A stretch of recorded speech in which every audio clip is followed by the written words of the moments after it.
you're No, gonna no. hate yourself so You'd bad. be in trouble. Yeah, You you'd got to be in be, trouble, especially tomorrow. yeah, and you got to be in a bad mood to have this beer. It's an angry beer. It really is. So he comes right back and he calls the pit boss over and asks for a new dealer. Fucking dick. What a dick. No, that's awesome. Hefe wins. Hefe wins. Right, right. Absolutely. Yeah, don't pronounce any of the consonants. Just la ha ha ha ha. Ha. My DNA stops with me. So no, absolutely not. My sperm's going nowhere but on the floor.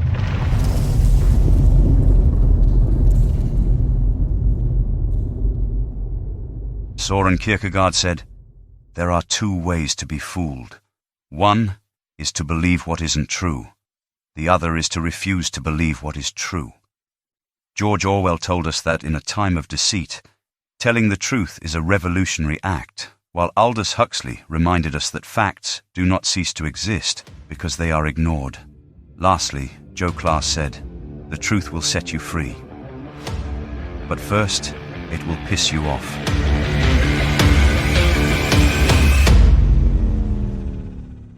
This is the news show, Whiskey Hell.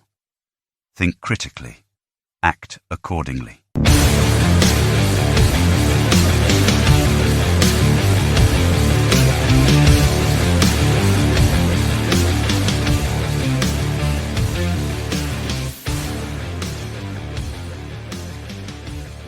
Sunday, February 18th, 6:58 in the evening. It's a rare Sunday recording. Hope we're on our A game tonight, Fitz. How are you doing? I'm great. I'm great. Feeling pumped up after last night's show. This is we're double dipping this week, folks, and I'm happy to do it. You know, it's given up a lot of a 3-day weekend, but I don't care. It's all been worth it. Getting to hang out with everybody last night was amazing, and then tonight we just have so much news to get to that I'm just glad to be here. Yeah, last night was amazing. I edited the show this morning so we can make sure it was going to come out Monday morning, and I can't tell you how much fun that was. It was even fun going back and listening to it a second time. For Awesome. those of you, I can't wait. yeah, for those of you who haven't heard 150, episode 150, it was our 150th episode.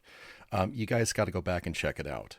This was, we called it the Summit, right? So we had all of our Patreon actually on the show with us.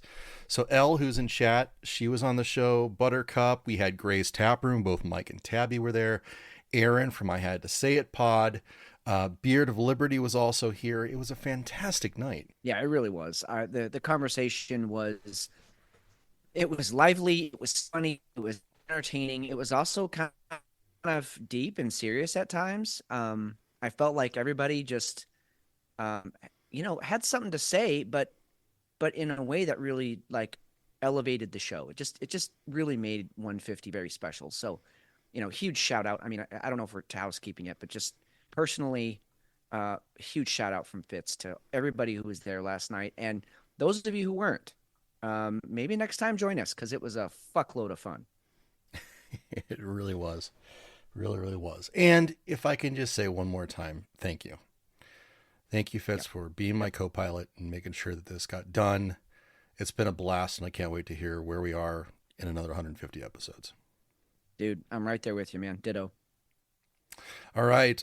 So we wanted to do the second show. We wanted to get 151 out right after 150, like within a day or so, just because so much happened last week.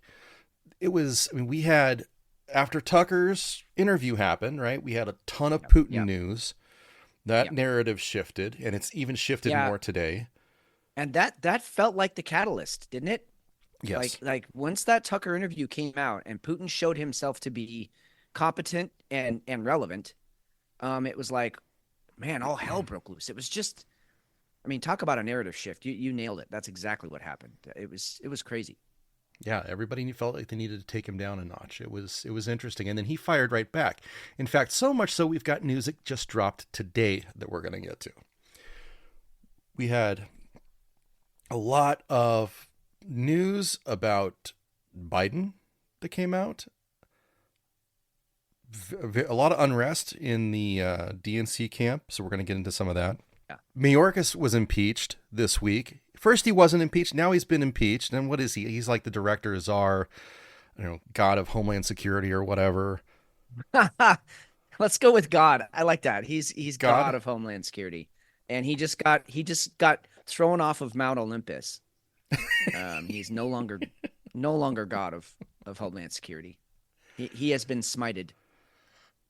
Yeah, it was a hell of a week, and that's not even. We got stock market, we got economy stuff, we got natural gas to talk about. Yeah. Jeff Bezos bailed on $6 billion worth of Amazon stock.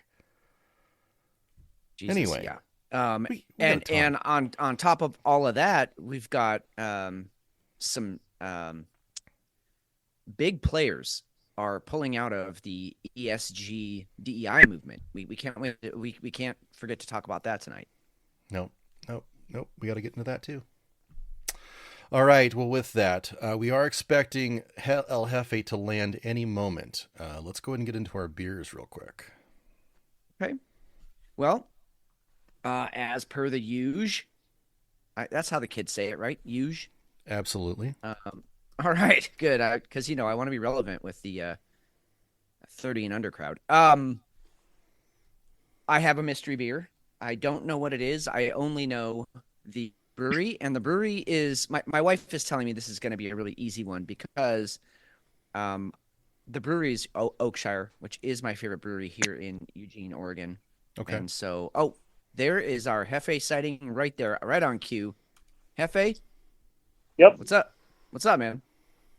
Oh, not too much. How you guys doing? Good. Well, fantastic. Yeah, we're just starting to get into the beers, as I'm sure you heard. But It feels like we how's the just did night? this. It feels like we just did this, doesn't it?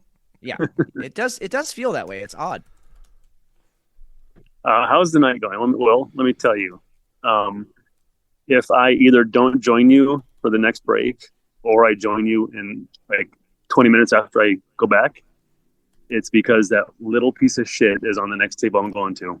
Ooh. Oh, yes. I can't get there in time. Sorry. Oh, I can't. I want to be such a dick to him. Just ice him. Yeah. So, for our first of all, you listeners, want to take his money. Yeah. Go ahead, give the backstory.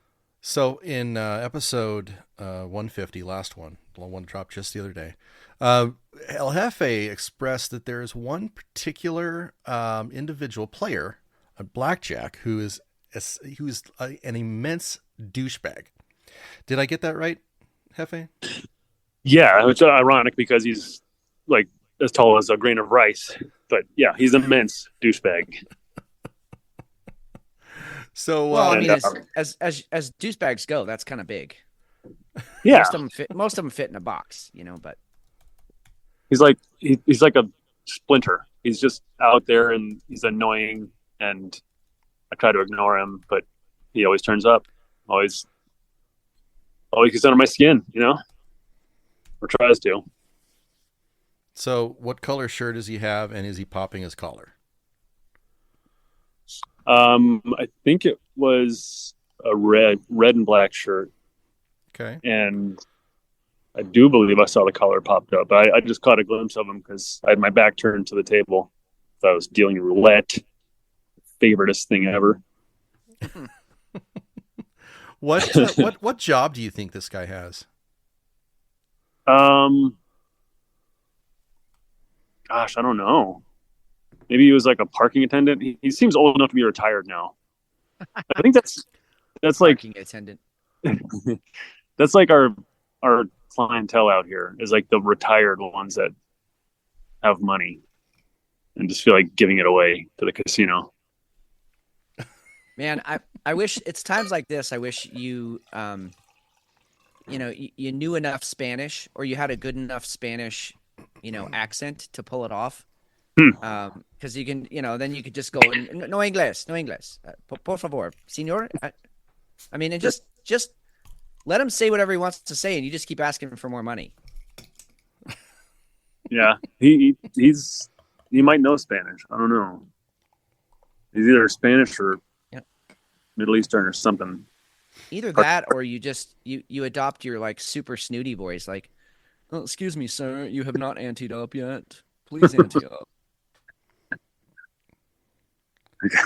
I could do that. I could pull that off. I know you could do that one.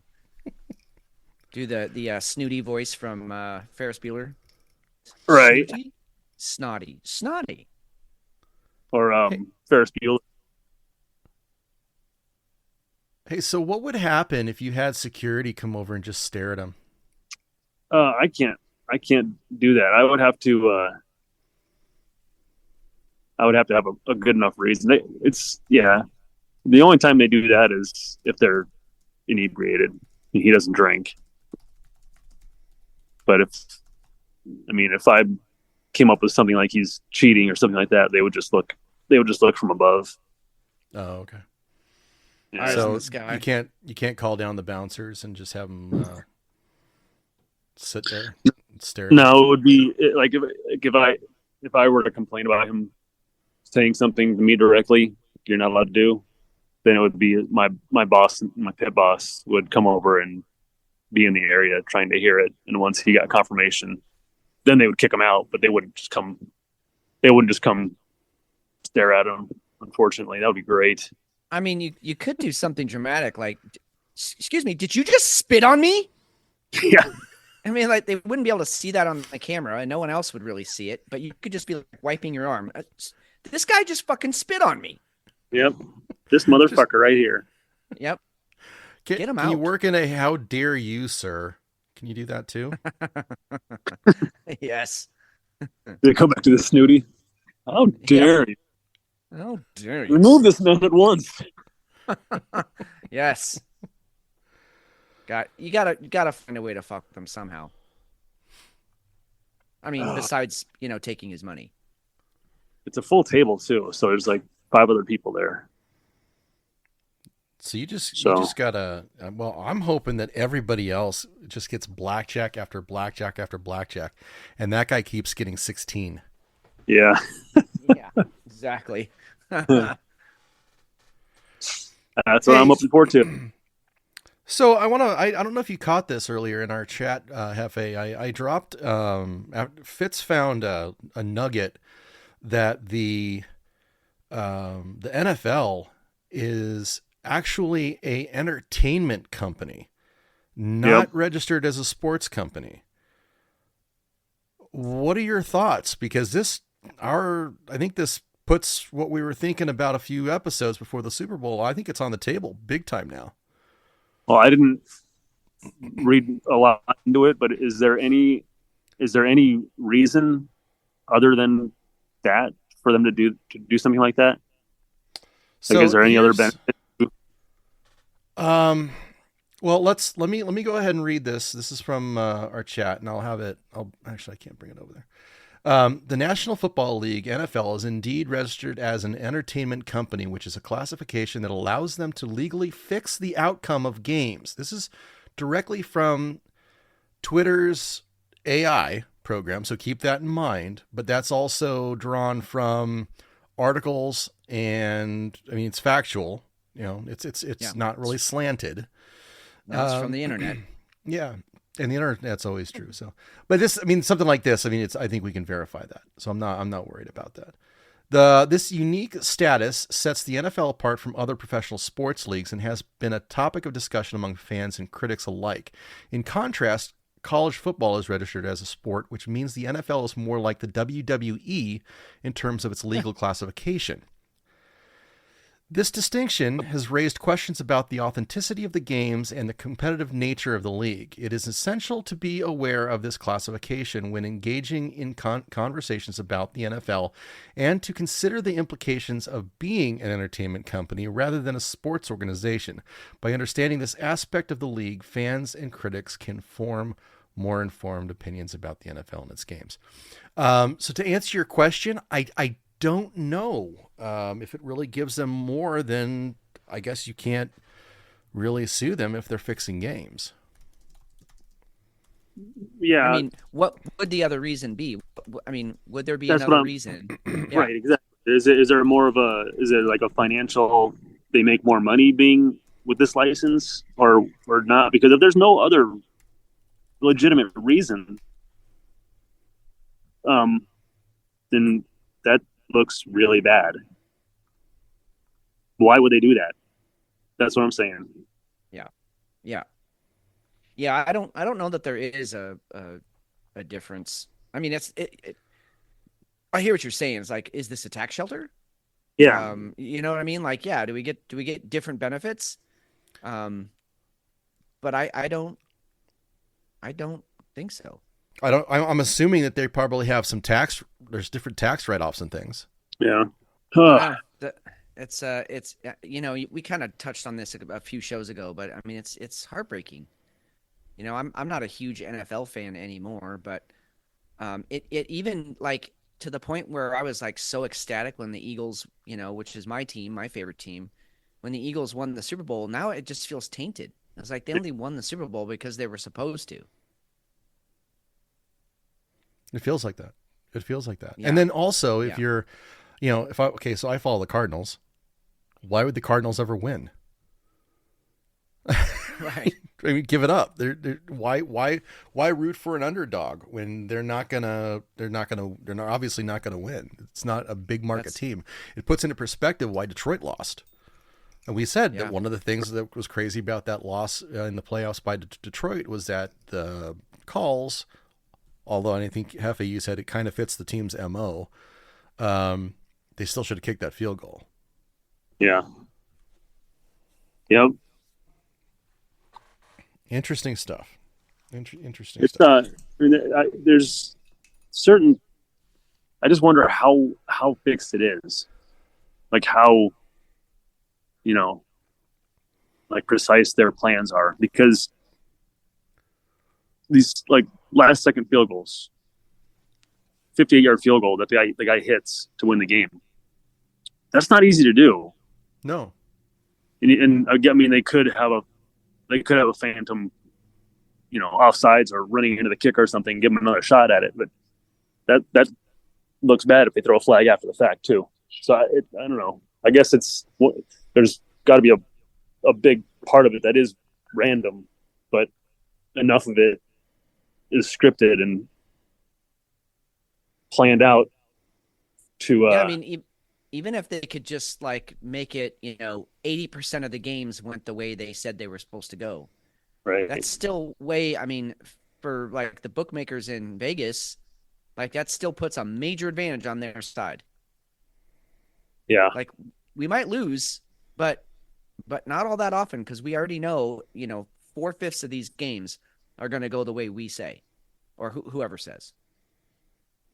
And yeah, and once in a while you hear about, Vegas took a hit this week because, all the favorites won and all the favorites covered and all this. You don't hear that too often though. It's like once a year maybe you hear about that, and they can afford to take a hit once a year. Right, and it's almost like they give us one just so we're not too pissed. Yeah, throw the people a bone. Yeah. Yep. Keep them coming back. Yeah, they've got to. They have to, otherwise they're done. And I think like there's some amazing athletes in the NFL, and they do some amazing shit. Like I don't think you could script it play by play. But I just think if you go in and the refs and maybe even both teams know who's supposed to win the game, it does make sense. I mean, how many times I scream at the TV, we're playing flag football as weekend warriors. And I'm making catches that these guys like with their fucking sticky gloves and everything can't make. And I would just scream at the TV like, how do you miss that catch? And now it brings it all into perspective like, oh, that's how you missed it. Because you were supposed to have fucking rocks for hands right now and not get that first down. Yeah. Crazy. All right, I gotta go. All right, Jefe. All right, good brother. luck. Good luck with the collar popper. Yeah, I'll be back in an hour unless I'm facing murder charges. All right. Well, call us if you All are. right, perfect. Yeah. Okay. Yep. All right. It'd be good live radio. It'll be my one phone call. I'll be on the show. That'd be so great. All right. See ya. Oh shit. Later. All right, later. Oh my God, dude, that I bet our ratings would go up. Absolutely. Oh, We'll get it all over Twitter. We'll make sure that he's all over the place. Absolutely. yeah. All right, Well, Fitz. in the Sorry. interest of time, I did take a sip of my beer. Okay. I already know what this is. I don't even have to take it Really? out of the covering. Yeah, because number one, it's Oakshire, so that narrows it Hmm. down a lot for me. Number two, Right. um, this is a beer I would never buy for myself, and I know Okay. that my wife would buy it for me. Um, and so it's such an unmistakable taste. It's first of all, it's an imperial stout. Just by Oh, smelling okay. it, you get the booze. I'm gonna say it's a 9%er, and I've never had this beer before. I just know what it is because it's an imperial stout with peppermint in it. So it's their peppermint bark that they put out during Christmas. No kidding. Oh, there it is. Yeah, Okay. Yep. All right. yeah. So what is Whoa, that? that's Oh that's a shit, that's a 14. 14.5. All right, well then I'll give it that. They did a good job covering up the booze because it doesn't taste that boozy. I mean, you could tell it's there, but Right. it's not overwhelming. So yeah, I just uncovered it. It is the Peppermint Bark Imperial Stout, barrel aged by Oakshire. All in all, I'm just not a peppermint fan, which is why I would never buy this beer for myself. But all in all, I could see this, in the dead of winter being kind of refreshing and kind of like a warmer because it's so boozy. I'm gonna start sweating here by the time I finish this beer. I know that. So it's okay. It's definitely tolerable. I'm definitely gonna finish it. Um, but again, I'm just not a peppermint fan. I'm much more of a spearmint, or like fruit. I just don't. I'm not into peppermint. So anyway, Gotcha. what do you got over there? So I'm doing a throwback. I don't believe, and you can check me on this. I don't believe I've ever done unibrow on here. Have I? Oh, I don't. I don't. You know what? I think I did. I think I did a Le Fin du Monde once, Okay. but no, and not since then have we done a unibrow. I think I did that one, and we haven't done one since. Okay. So this is unibrow, Trois Pistoles. The last time I've had this since then, but this was one that I featured on Drunkard's Call. I remember it Right. very distinctly because at the time you could go to Unibrow's site and you could get this really cool backstory. So I'm doing two Unibrows tonight. Oh, Uh, nice. yeah, How fun. yeah. So this is Trois Pistoles. I'm sure I'm hacking that. My French is a little That's rusty here. that's pretty good. Pretty good. I'll give it to Not you. too shabby. Yeah. It's a Belgian strong dark. I'm sorry, it's a Belgian style dark strong ale, crafted with four types of malts and just as many exotic spices. This deep brown ale, which it is very very brown, offers Yeah. notes of black cherry and dark rum. Now, the neat thing about this beer is it keeps a very frothy head on it, and that's very consistent. Unibrows always do for whatever reason, Yeah. um, and it's not typical of a strong ale.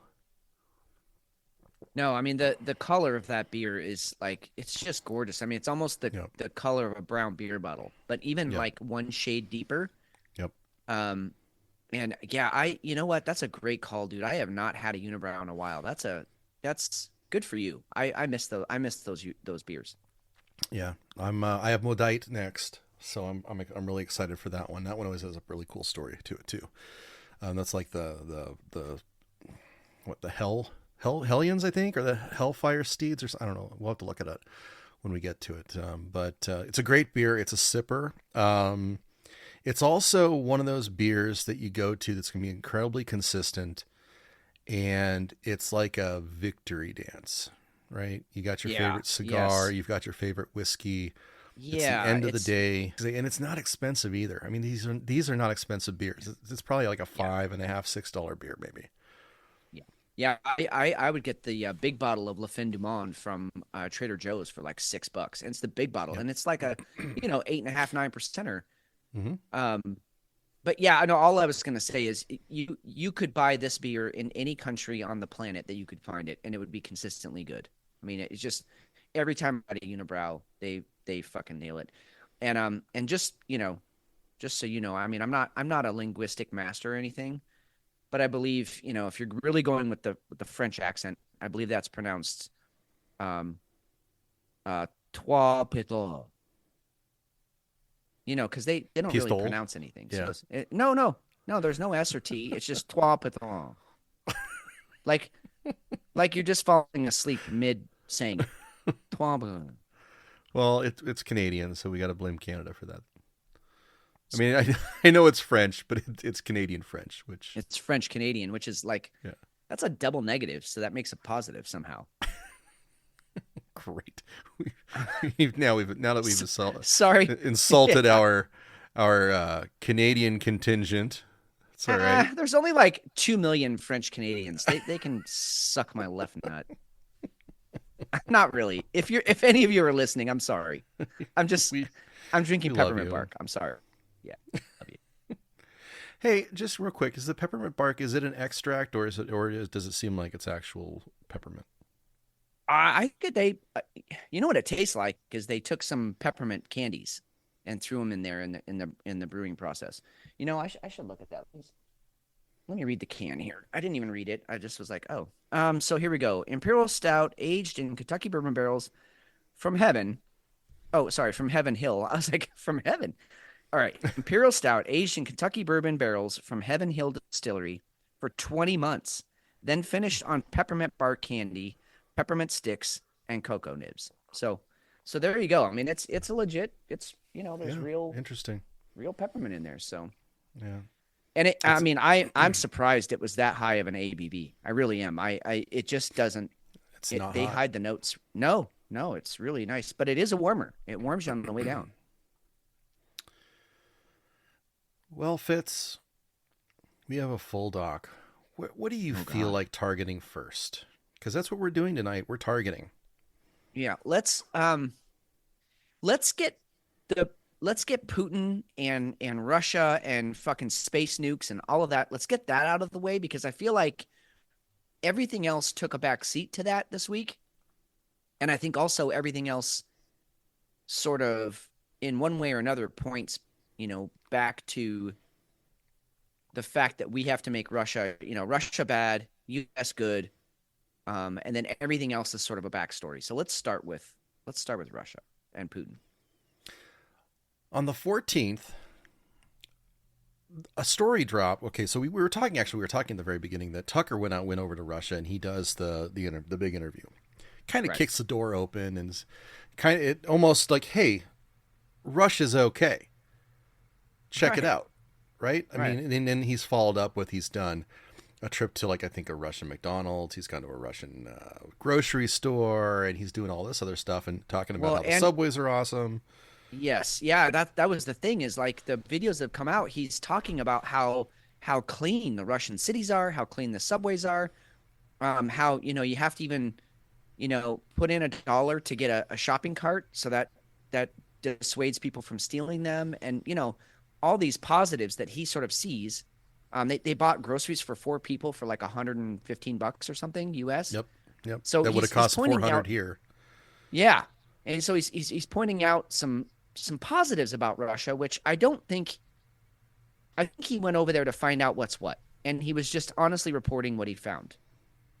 And so either way, it put Russia and Putin in a very positive light for a lot of us. It's kind of like you said, hey, I went over there and I found out Putin's not all that bad of a guy. And basically they're not our enemy. If we're going to take him on face value, which, we're supposed to take all of our politicians on face value. Sure. So if we take Putin on his face value, he's not our enemy. He's just taking back what he sees as rightfully his and actually historically is Russia's. And so and on top of it, Putin was eloquent. He was intelligent. He was charismatic. He was, like you said, he was very he was playing the borscht, the boss, the leader man. Very much hold on, Tucker, I know you want to talk about that, but hold on, I'm going to finish my thought. Just very composed.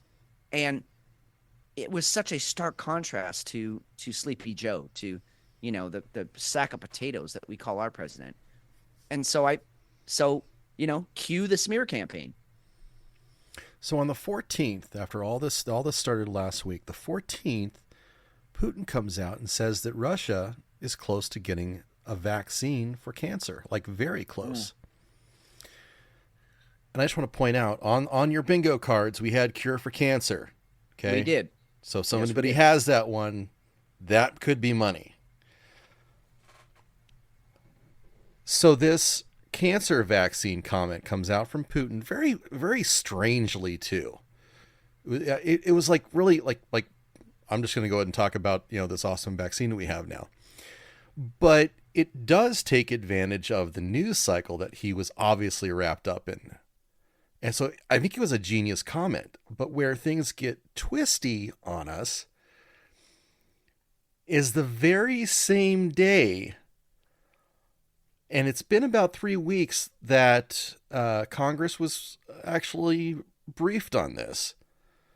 The United States has told Congress and allies in Europe about a new intelligence related to Russian nuclear capabilities that could pose an international threat, a source briefed on matters told Reuters on Wednesday. The new capability is related to Russian attempts to develop space-based weapons.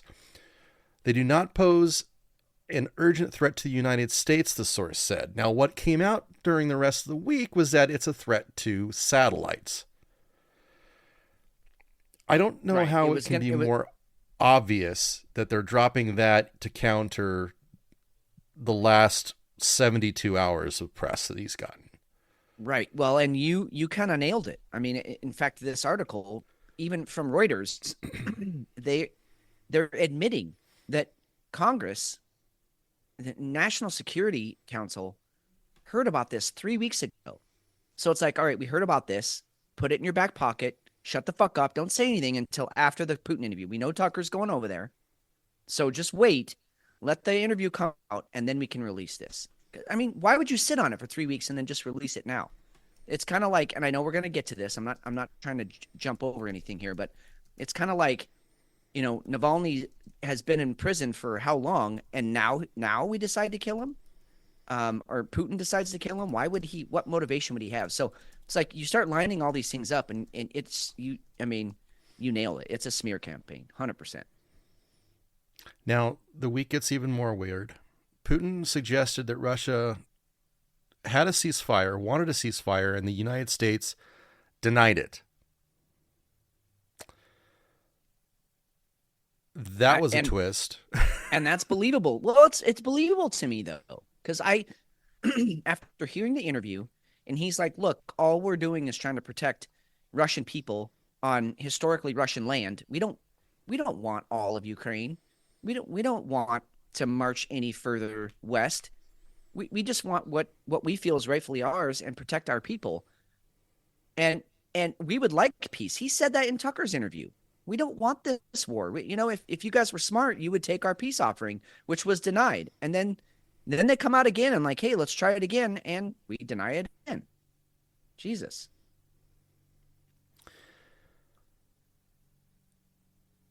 So we've got a space threat. We've got a cancer vaccine, a possible ceasefire. Then it also comes out on the 14th that Putin didn't like Tucker. Tucker is a dangerous man. He didn't like the interview because Tucker didn't come out and ask pointed questions. He let Putin talk and talk and talk. And he was expecting a furious debate, and he ended up carrying the interview and having to put himself out there, and Putin didn't like that. Yeah, which I thought was an interesting angle too. And in the sense that, we always say, like, it's always the quiet ones you got to watch out for. Those are the dangerous ones. And in this sense, Putin was like, shit, I came in ready to defend our position, and Tucker just kind of let me go. And so that's a very dangerous, he's very smart. He's very dangerous that way. It was genius. Yeah. And I mean, yeah, it was. I mean, if that was Tucker's intent, and even still, like, Tucker let Putin hang himself, and he didn't. He didn't. He just said, here's our position, but ultimately we want peace. And so that even makes the Putin interview even more impressive. So the 14th was a big day because that was also the day that randomly Putin comes out and says that he backs Biden over Trump. because Biden is more of a typical politician and more predictable. Right. He's backing Biden because Biden's weak. Oh, That's yeah. why. That's why I would back Biden if I was him. Absolutely. But why come out and say it unless you're just completely fucking with the mass media? Yeah. He is manipulating his time like a Russian schoolmaster. I mean, it is precise, it's strategic, and that's all anybody's been able to talk about. And this is all verifiable. I mean, this is legit. This isn't stuff that we're just making up. Or I'm sorry, mass media is making up. It's not a story. And I think one thing we forget, and this is gonna sound like a racial thing I'm about to say, but it's not actually. It's not. It's regional. But we forget that Russians are Asians, and Asians, one of their defining qualities culturally is that they'll just outwait you. They'll just outpatience you. They'll just sit and wait for you to do something stupid. They are the Iceman of geopolitics. They wait for you to do something stupid, and then they got you. And we don't think of Russians as Asians because they look different, because they have white skin and they culturally are a little bit different. But in that way, they are identical to a China, a Japan. These countries, these cultures have been around for thousands of years. Our country has been around for, what is it, like 4 people? Isn't that what Joe Rogan said? Like 4 people ago was the beginning of the United States. Yeah. So we have not, we're babies, we're infants, and we are not patient. And these people are in it for the long game. They're like, hey, I don't care if I get to see it, but my fucking grandkids will see it. And we're like, no, we need it all now. And so, Putin is taking that long game scope here. And so we are missing the grand scale of thing. I mean, how long was China like a world power? For 1,000 years, maybe they ruled all of Asia. And we're over here going, yay, for the last 50 years, we've been on top. I mean, 50 years is nothing compared to what these people, what their culture, their religion, their philosophy, it all revolves around your ancestors and leaving something for the next generation to be better. And sorry, go ahead. They're survivors. Yeah, exactly. We just won we won the revolution. And then we haven't done real great with every war since. Right. And we started we're a few. Scrappers. We're scrappers. I'll give us that.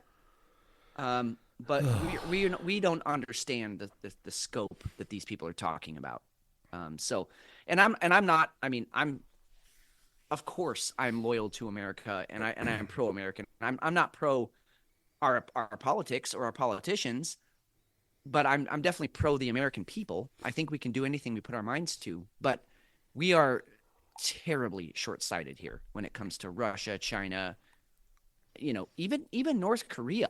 I mean, they have this philosophy of like, hey, we might be losing now, but just wait, 300 years from now, we're going to be on top. So the twist that came today was that Russia actually invited Palestinian organizations for an inter-Palestinian meeting. So he's invited Hamas, the Islamic Jihad, Terror Classified, Palestinian Authority, and the Fatah.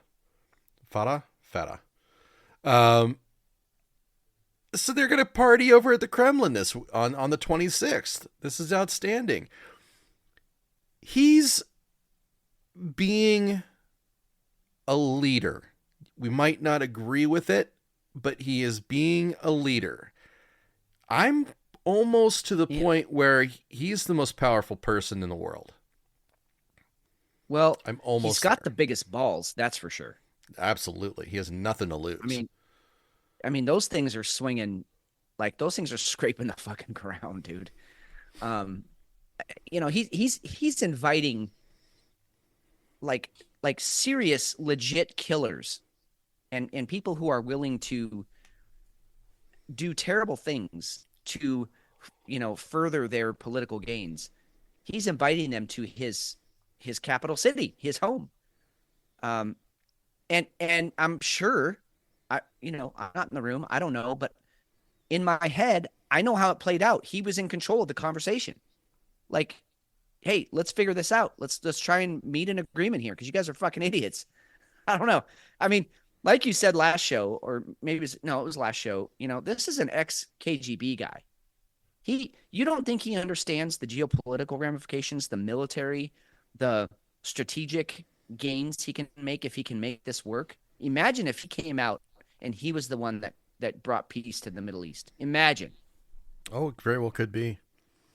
But and I if don't he know doesn't, that.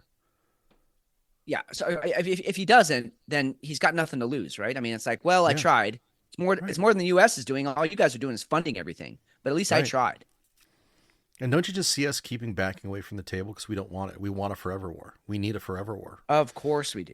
The military industrial complex, which, the first time I heard that phrase, I'm like, what? The what? That's not a real thing. Now I'm like, not only is it a real thing, it's pretty much moving the chess pieces on the board every day. But the military industrial complex they want war. They want it on as many fronts, as many places as possible. And we're getting it.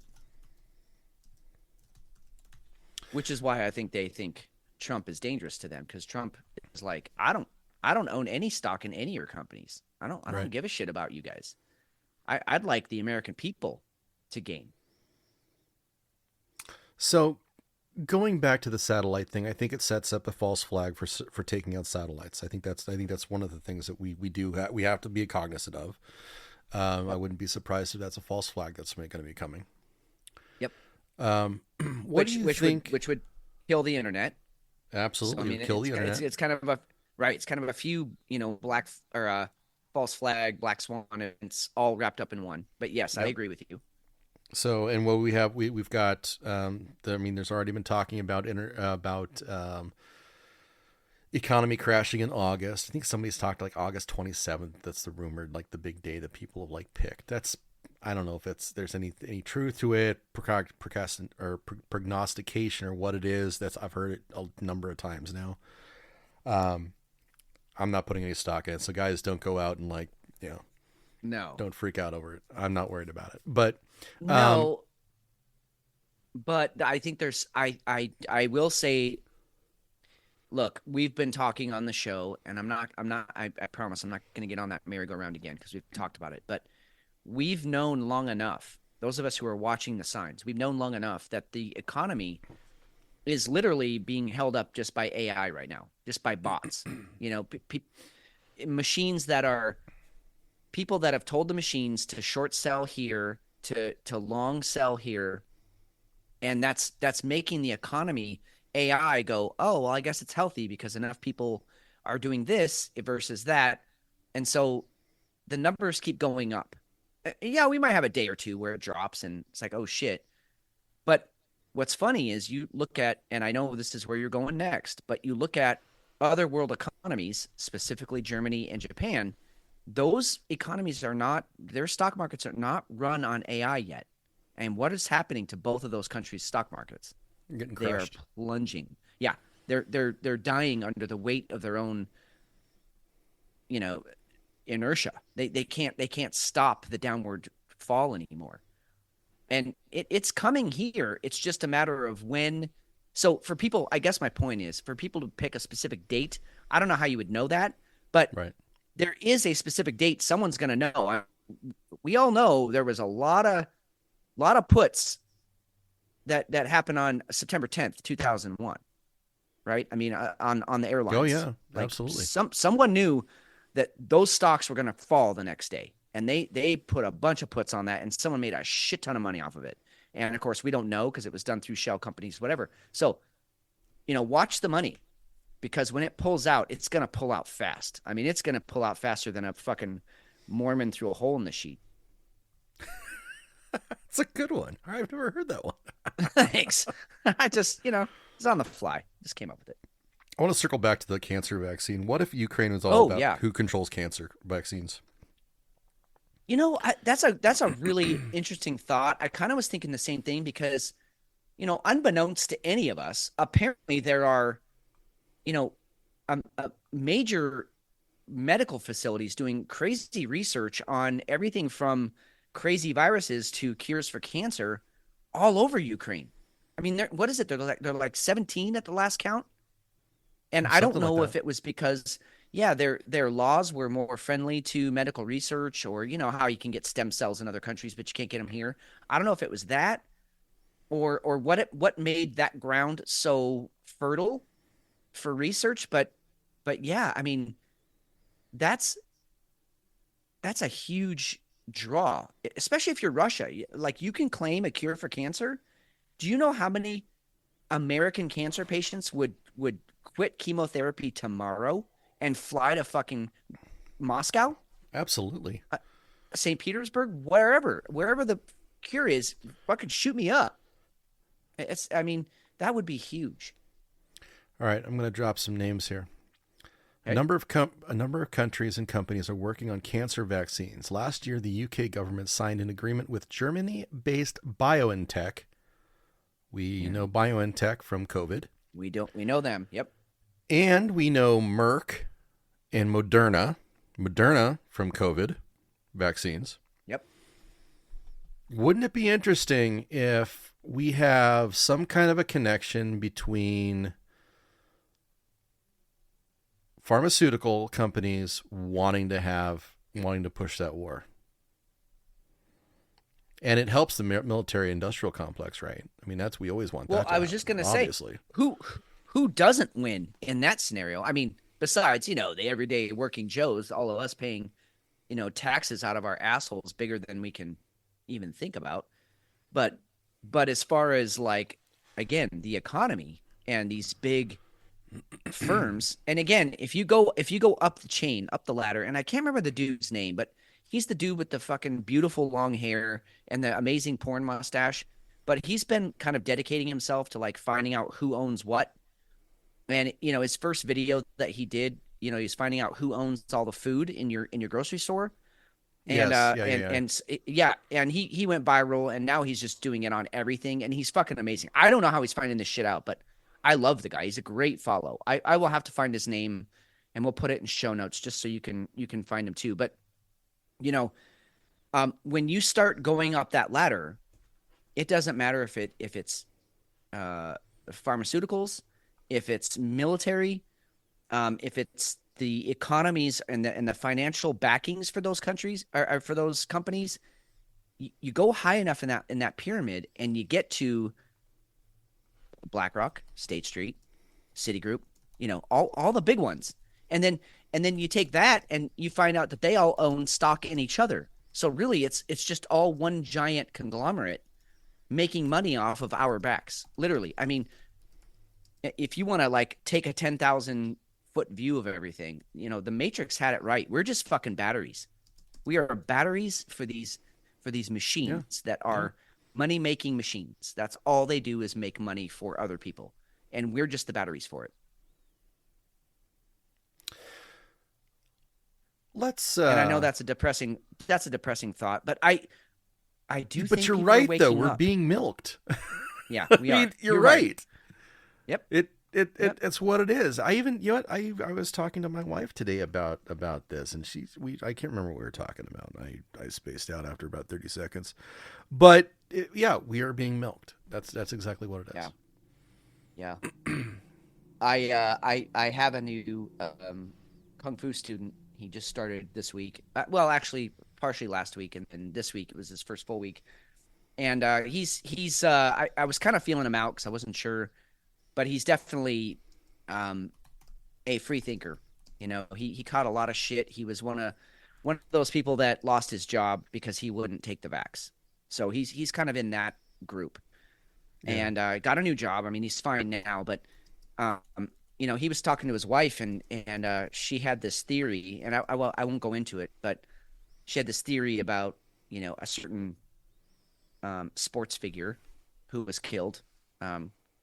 His name rhymes with Nobi, and and she's all going down this rabbit hole how there's suspicious things about the crash, and And I was like, oh, well, if you want to go down the rabbit hole, find out the lawsuit that he had against a certain pharmaceutical company, and it was going to trial that week. And he's like, what? Like, it just blew his mind. I'm like, dude, don't even come here unless you want to like go down the rabbit holes, because everywhere you look, and my point is this, everywhere you look, you will find corruption, deceit, murder, espionage, manipulation everywhere. And so why would we think our politics, the wars, anything would be any different than what we're seeing is happening to actual individual people every day? That's the world we live in. And it's sad, but here we are. Agreed. Totally agree. Yep. Elle in chat, I get so angry when I think about how there could be a cure for cancer out there, but they don't share it because they're in it for the money. My mom battled cancer 16 years before it finally took her. Jesus. I'm sorry, Elle. I really am. And you're right. I mean, it's infuriating. It makes your insides twist when you think about that, and everything that people do to avoid cancer when they get it, how to beat it. And because that's a special kind of torture. So, well, yeah. It's terrible. It's just terrible. Well, cheers to Elle, and to your mom, and to everybody who's out there battling cancer or who lost the battle or whatever. If there seriously is a cure, I don't care where it comes from. Russia, fucking Brazil, it doesn't matter. Let's do this. Release it to the public and help us out. We could use a win here, right? I mean, we could use a W. Because please, it is. It's infuriating to think that it could be out there, but we don't get to have it. It's fucking insane. Hey, someday I want to try and I don't know how we'll do it.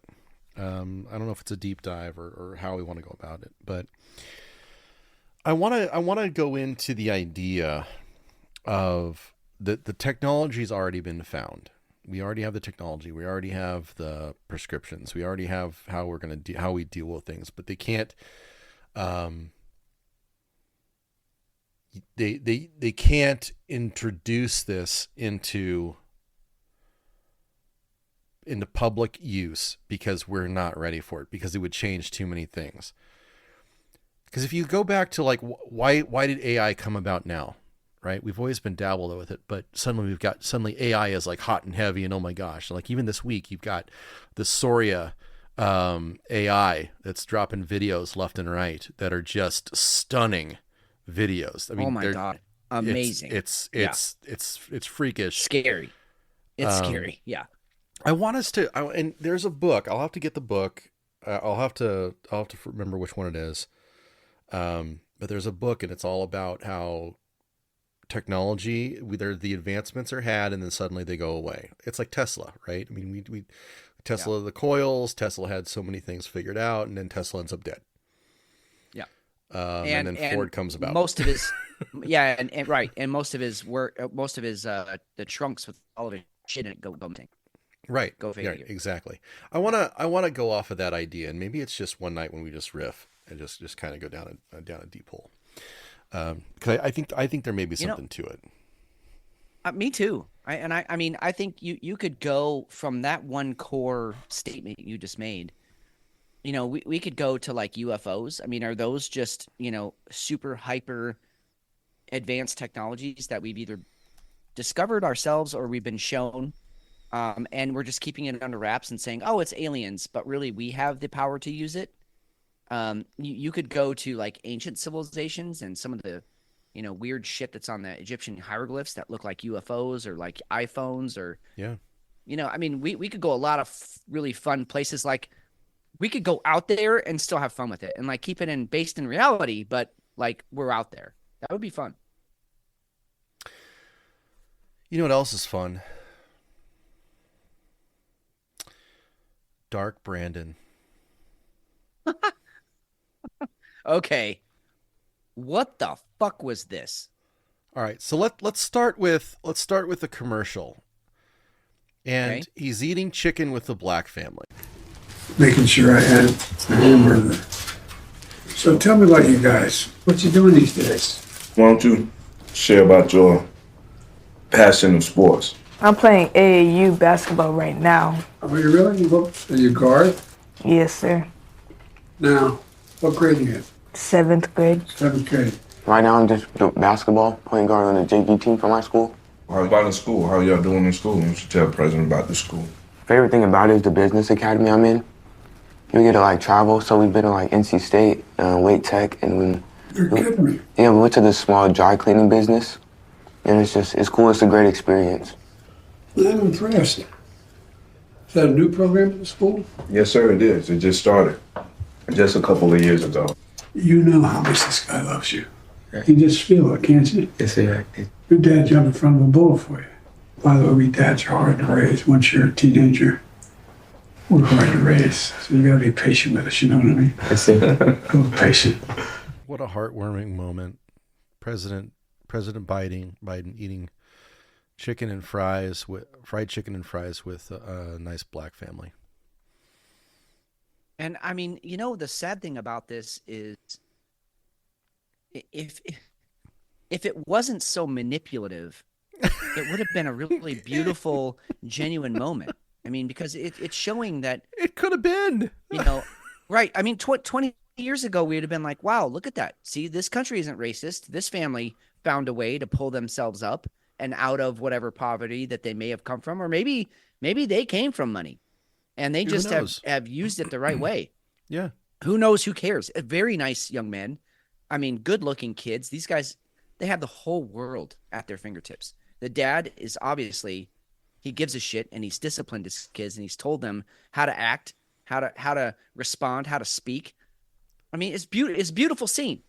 But the fact that it's Joe Biden sitting there, and notice there were no women in that scene, no moms, no sisters, right? Keep I was keep just the gonna women go away. there. Yes, go. Yeah. Uh-huh.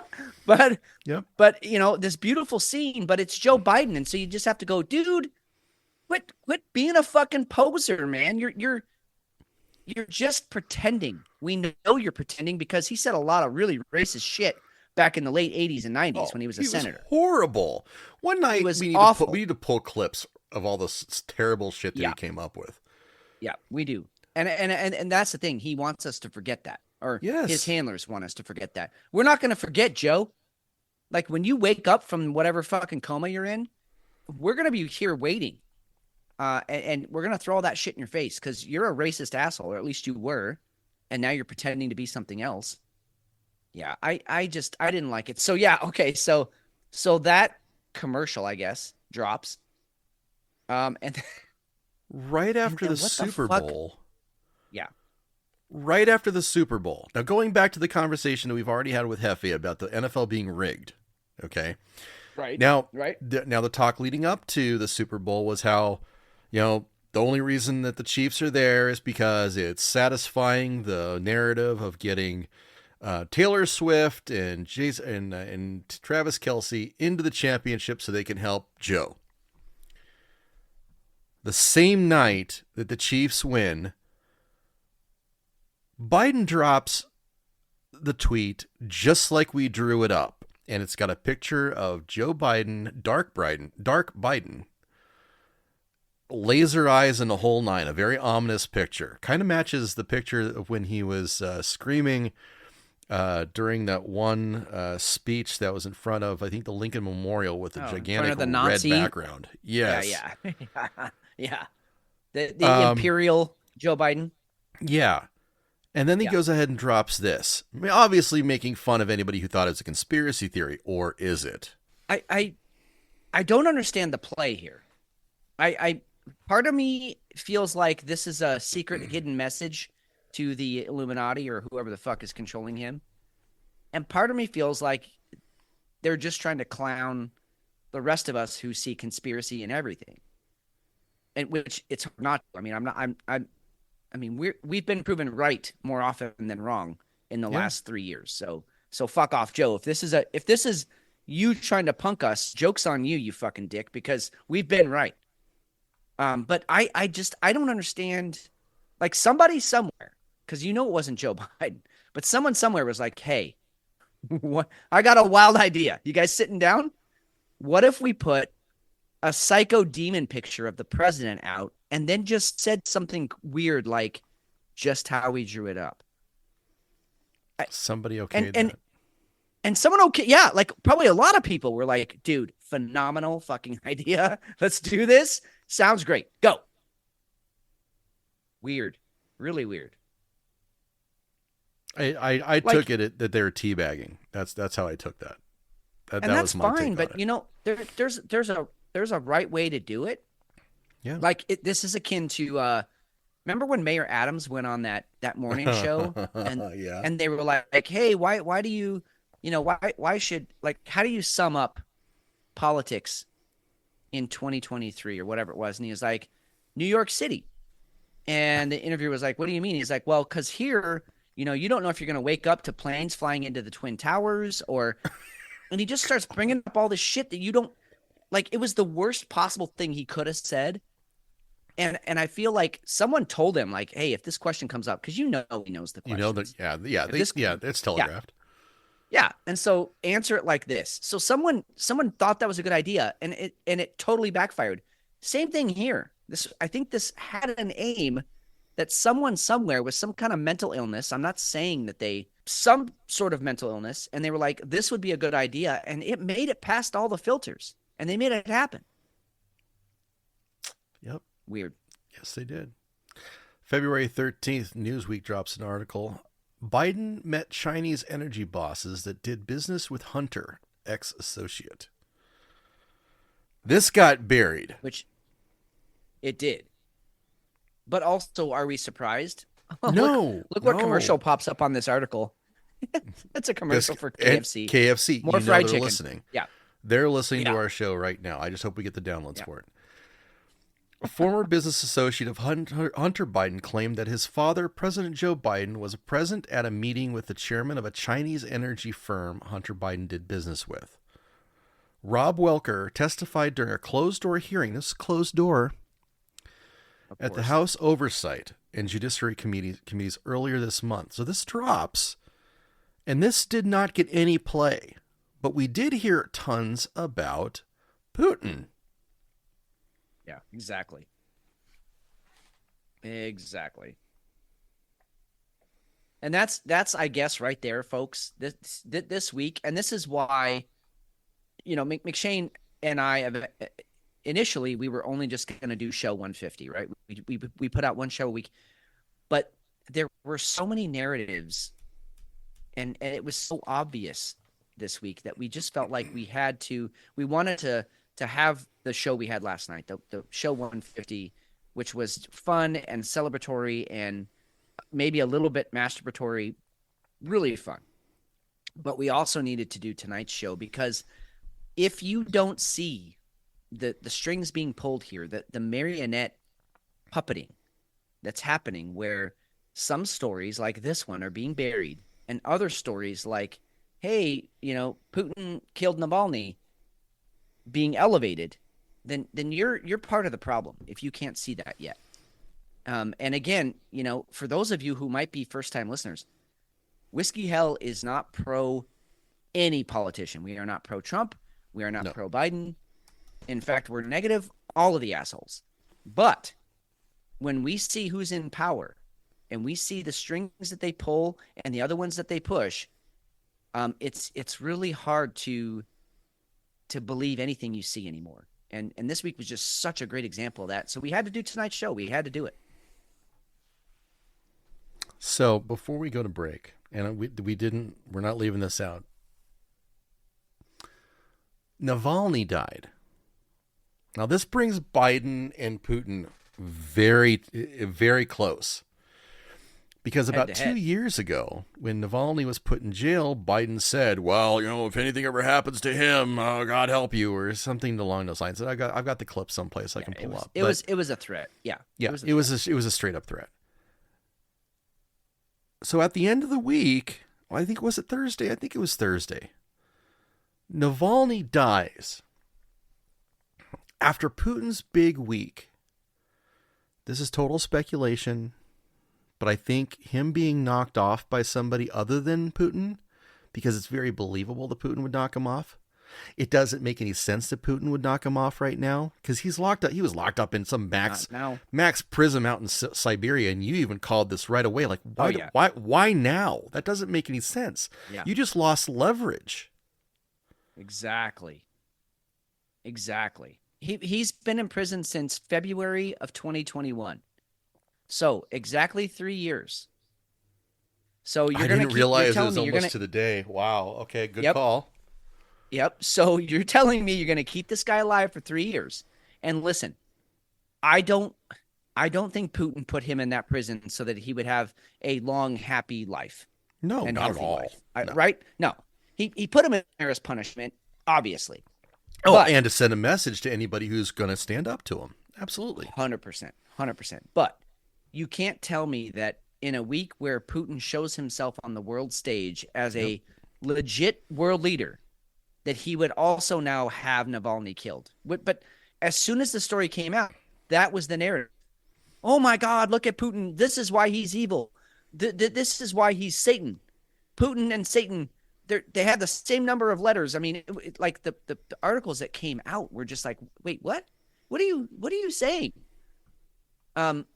It just didn't make any sense that he would do this now. I mean, if you were going to have the fucking guy killed, which, speculation, he was poisoned and then he recovered and then they put him in prison. Yeah. So they already tried to kill him once. To me, I would be like, he's no threat to me. He's in fucking gulag in the middle of Siberia. Let him rot. But no, he dies. And apparently of natural causes, quote unquote. And people die in prison every day of natural causes. I'm not, but the timing, it's so suspect. You can't dismiss it. You just go, wait, what? When did this happen? Oh, exactly 3 years after he went. Okay. Something fishy's going on. And again, there's that number 3 again. 33, 3. Very weird. Yeah. Let's get into beer 2.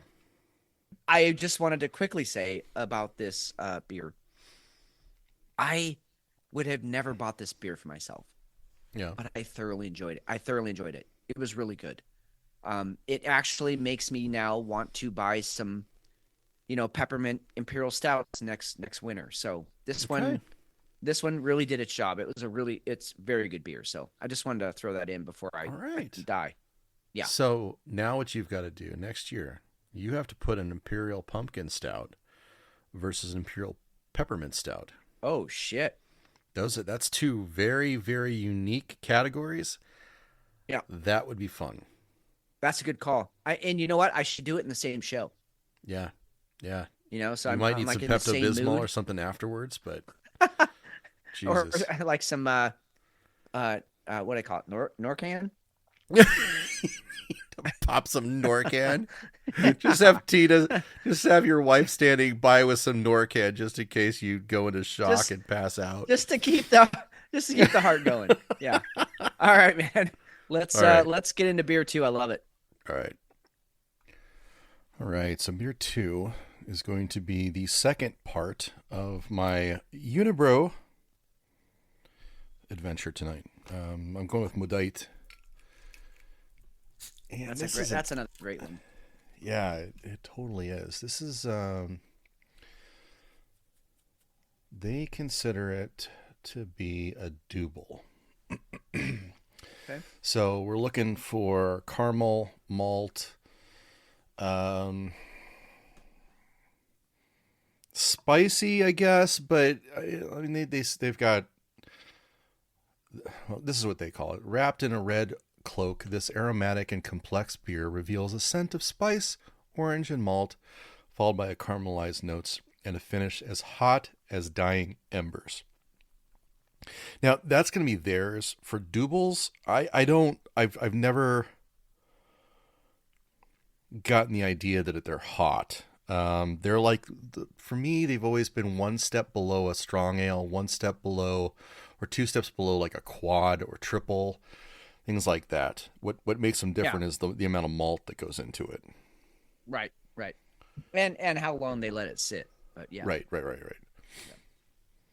So again, in typical unibrow fashion, plenty of head, big and frothy. Again, a gorgeous beer, but Yeah, lighter than beautiful, what the last beautiful one color. was. Yeah, I was gonna say this one really is like the brown beer bottle color. Oh, yeah, it's spicy. I get what they're saying with it. I Yeah. haven't had one of these in a long time, and I miss that. Ooh. Totally different beer. Which, I mean, obviously. But wow. Yeah.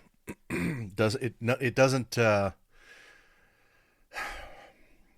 this is the scrappy one, right? This is the rude beer. Very much Yeah. it's not a sipper. Actually, I mean it is a sipper, I guess. It's like I can't do a lot of that once. But it's not an enjoyable sipper, right? It's not that it's a bad beer. You're not gonna. It's like if you tried to chug this, or you try to take this down in like 3 or 4 or 5 or 6 gulps, maybe. You're gonna hate yourself so bad. You'd be in trouble. Yeah, You gotta be in be- trouble, especially tomorrow. Yeah, and you've got to be in a bad mood to have this beer. It's an angry beer. It really is.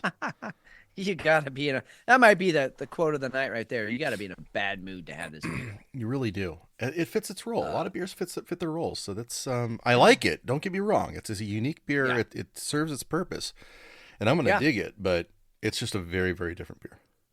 I mean, I think most of us, if not all of us, have hate fucked somebody Yes. at one point or another, and It's a that's hate what fuck this beer. beer is. You're hate fucking it. Yeah. Well, and it's cool. So along those lines, their little saying here, because they always tell a story with their beers, which is really cool. It evokes the Quebec legend of La. God, I really hate that. I need to brush up on my French. Well, you just again La don't pronounce Gallier. any of the. Don't pronounce any of the consonants. Just la ha ha ha ha ha. Or Flying Canoe, which tells the tale of men who would risk anything for a night of fun, even making a pact with the devil. So yeah, hate fucking is right in the line with this beer. I completely agree. Oh yeah, totally. I miss those days. Remember when we would just go out like, just devil beware. Like, we're going out to a concert. We're gonna get fucked up before the concert. We're gonna throw ourselves into the mosh pit. Might get fucked up in the mosh pit. We might fuck somebody up there too, and then after the concert we go out drinking. I miss those nights. This seems like one of those nights in a glass. I would agree with that. Yeah, Wasn't it Sublime that said, "Fucking and fighting, it's all the same"? Yeah. Well, there's that book that Sex is Violence. I read that book back in my early 20s, and I was like, oh shit. Lot of great arguments there. If you haven't read that book, it's enlightening. It's eye-opening. Both on the giving and the receiving end. Sex is violence, and even if you do it in the most loving, passionate, like you're into the fucking God damn it, the tantric. What's that Indian? God damn it! Why can't I think of the name of that book? Anal? Anyway, Oh, you meant the actual book. Sorry. Good. yeah, the Indian book of anal. Oh, God damn Kama it, I'll think of it. Sutra. Anyway, Kama Sutra. Thank you. Even if you're into like that, it's still there's a violence to it. Just in the sense that you have to get a certain pace and it builds, and it's like a fight in some ways. Anyway, I'm gonna stop now. But Sex is Violence, great book. I forget the author, but our tattoo artist turned me onto that book, and I was like, no shit. And it really improved my sex life after I read it. So any of you out there who are still learning or want to know more, check that book out. Well, it's funny that you went. Yeah, it's funny that you went kind of with the hate fucking beer, because I did also. I went with this is from Grains of Wrath, which is a really great outfit out of Washington. They're a Pacific Northwest brewery. And they do a lot of really cool stuff. One of the things that I don't think I've mentioned on the show before, but I want to make sure I point out, Grains of Wrath is a veteran-owned company, and it's kind of based off of this marine company that saw some shit in the Middle East, and a couple of the guys came back, and the rest didn't, and so they're like, "Hey, we always talked about opening up this brewery with all of us, and so we're gonna do it in our fallen brother's name." So, all their cans and stuff, they all have some really just like gothic, just death metal vibe to them, the artwork. Yeah. And every one of their artists is also a veteran. So any of the Awesome. artists, any of the artwork that you see on the cans, yeah, it's done by a veteran. So just all the way around, just something you can get behind. That all having been said, they make some really fucking harsh beers. And this one is going to be harsh, not because of the alcohol content. It's only a 7%er, but this one is called Dystopia, and it's a West Coast IPA, which means it's going to be really hoppy. They don't even list the IBUs on this thing, but I'm going to guess it's north of 90. Wow. I can just smell when I opened it up. I was like, am I opening up a can of marijuana or am I opening up a beer? Okay. It just the hops just hit me hard. The color is, well, you can see it there on the screen. It's a golden yellow. It's a beautiful beer. The head poured very thin and it's almost gone now. So what that tells you when you get a solid head like the beers that McShane is going with, you've got a lot of like a high protein or polymer content in the beer. So the bubbles form and then they stick. They hold on to each other.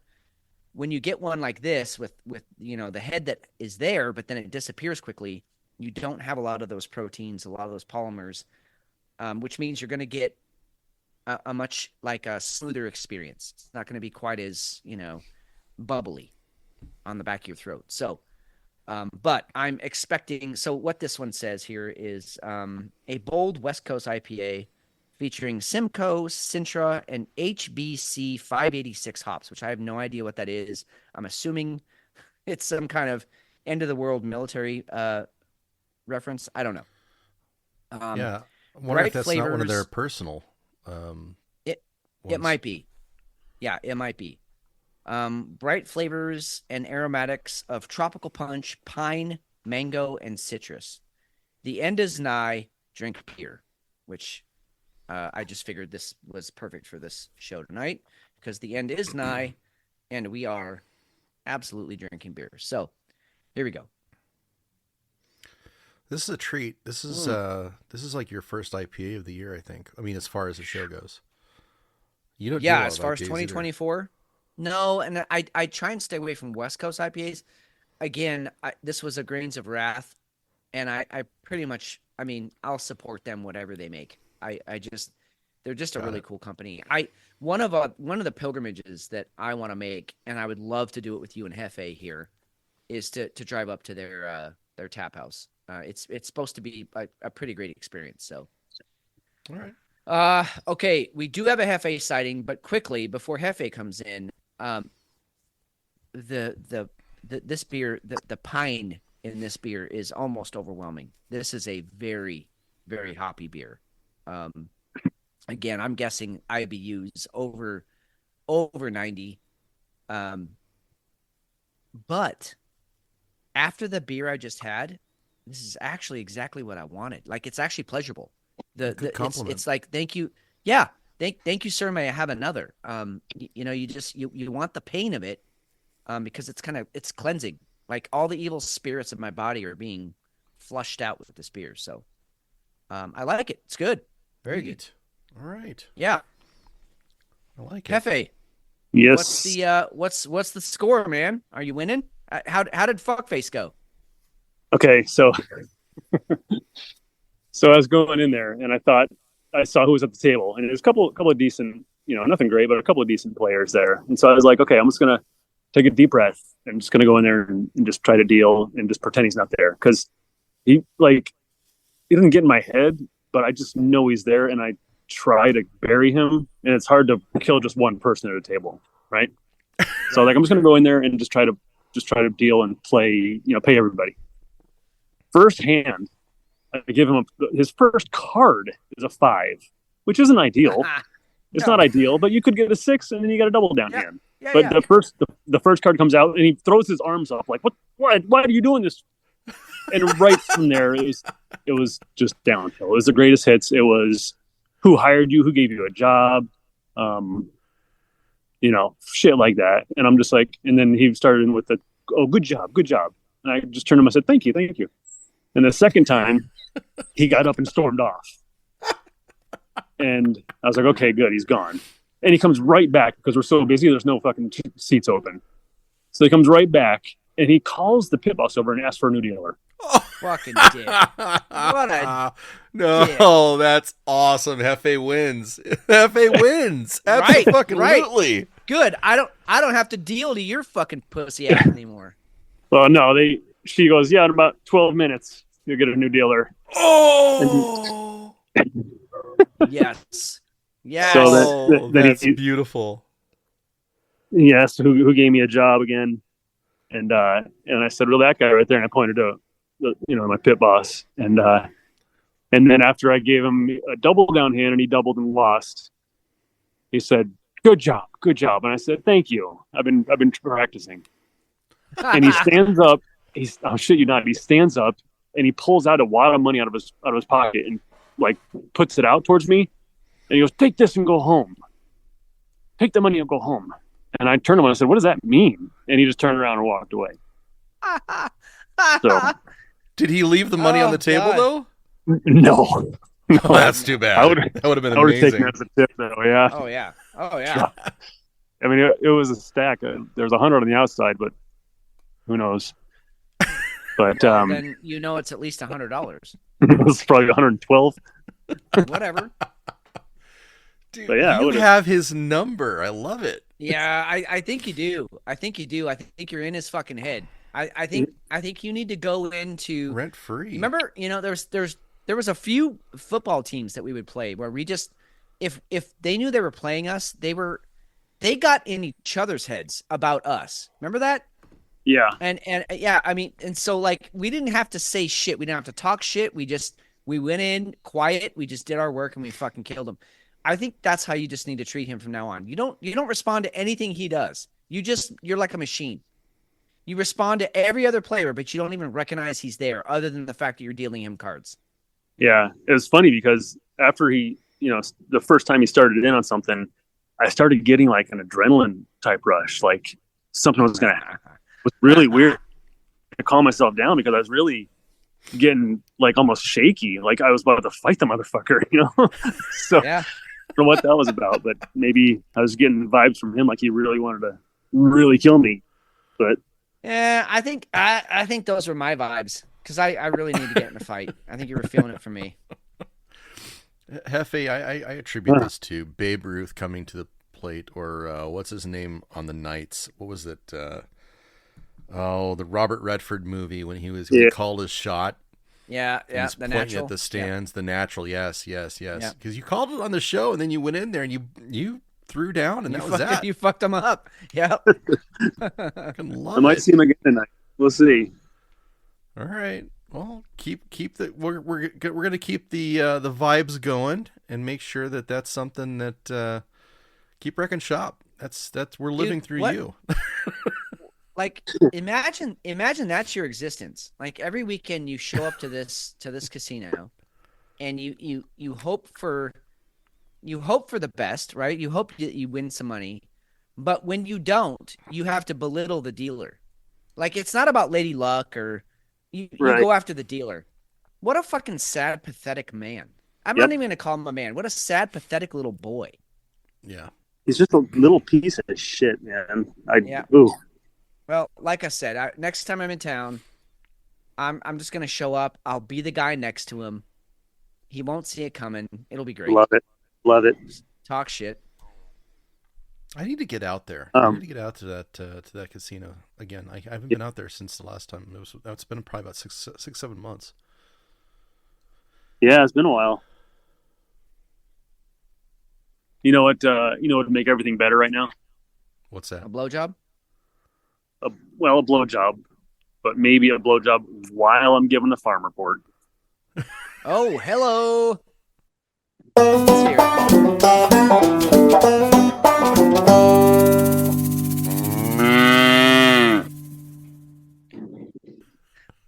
A terrible twofer today. Let it fly.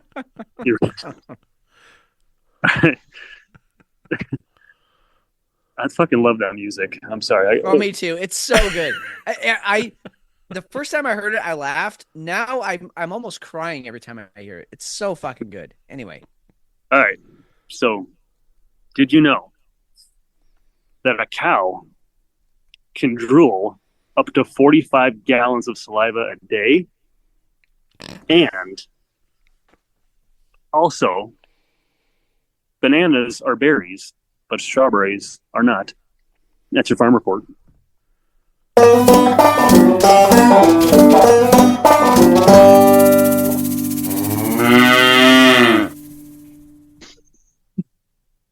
I had no idea on either of those. That's amazing. I knew the second one. I did not know. Now I've been slobbered on by a cow, and they are wet. They are a wet.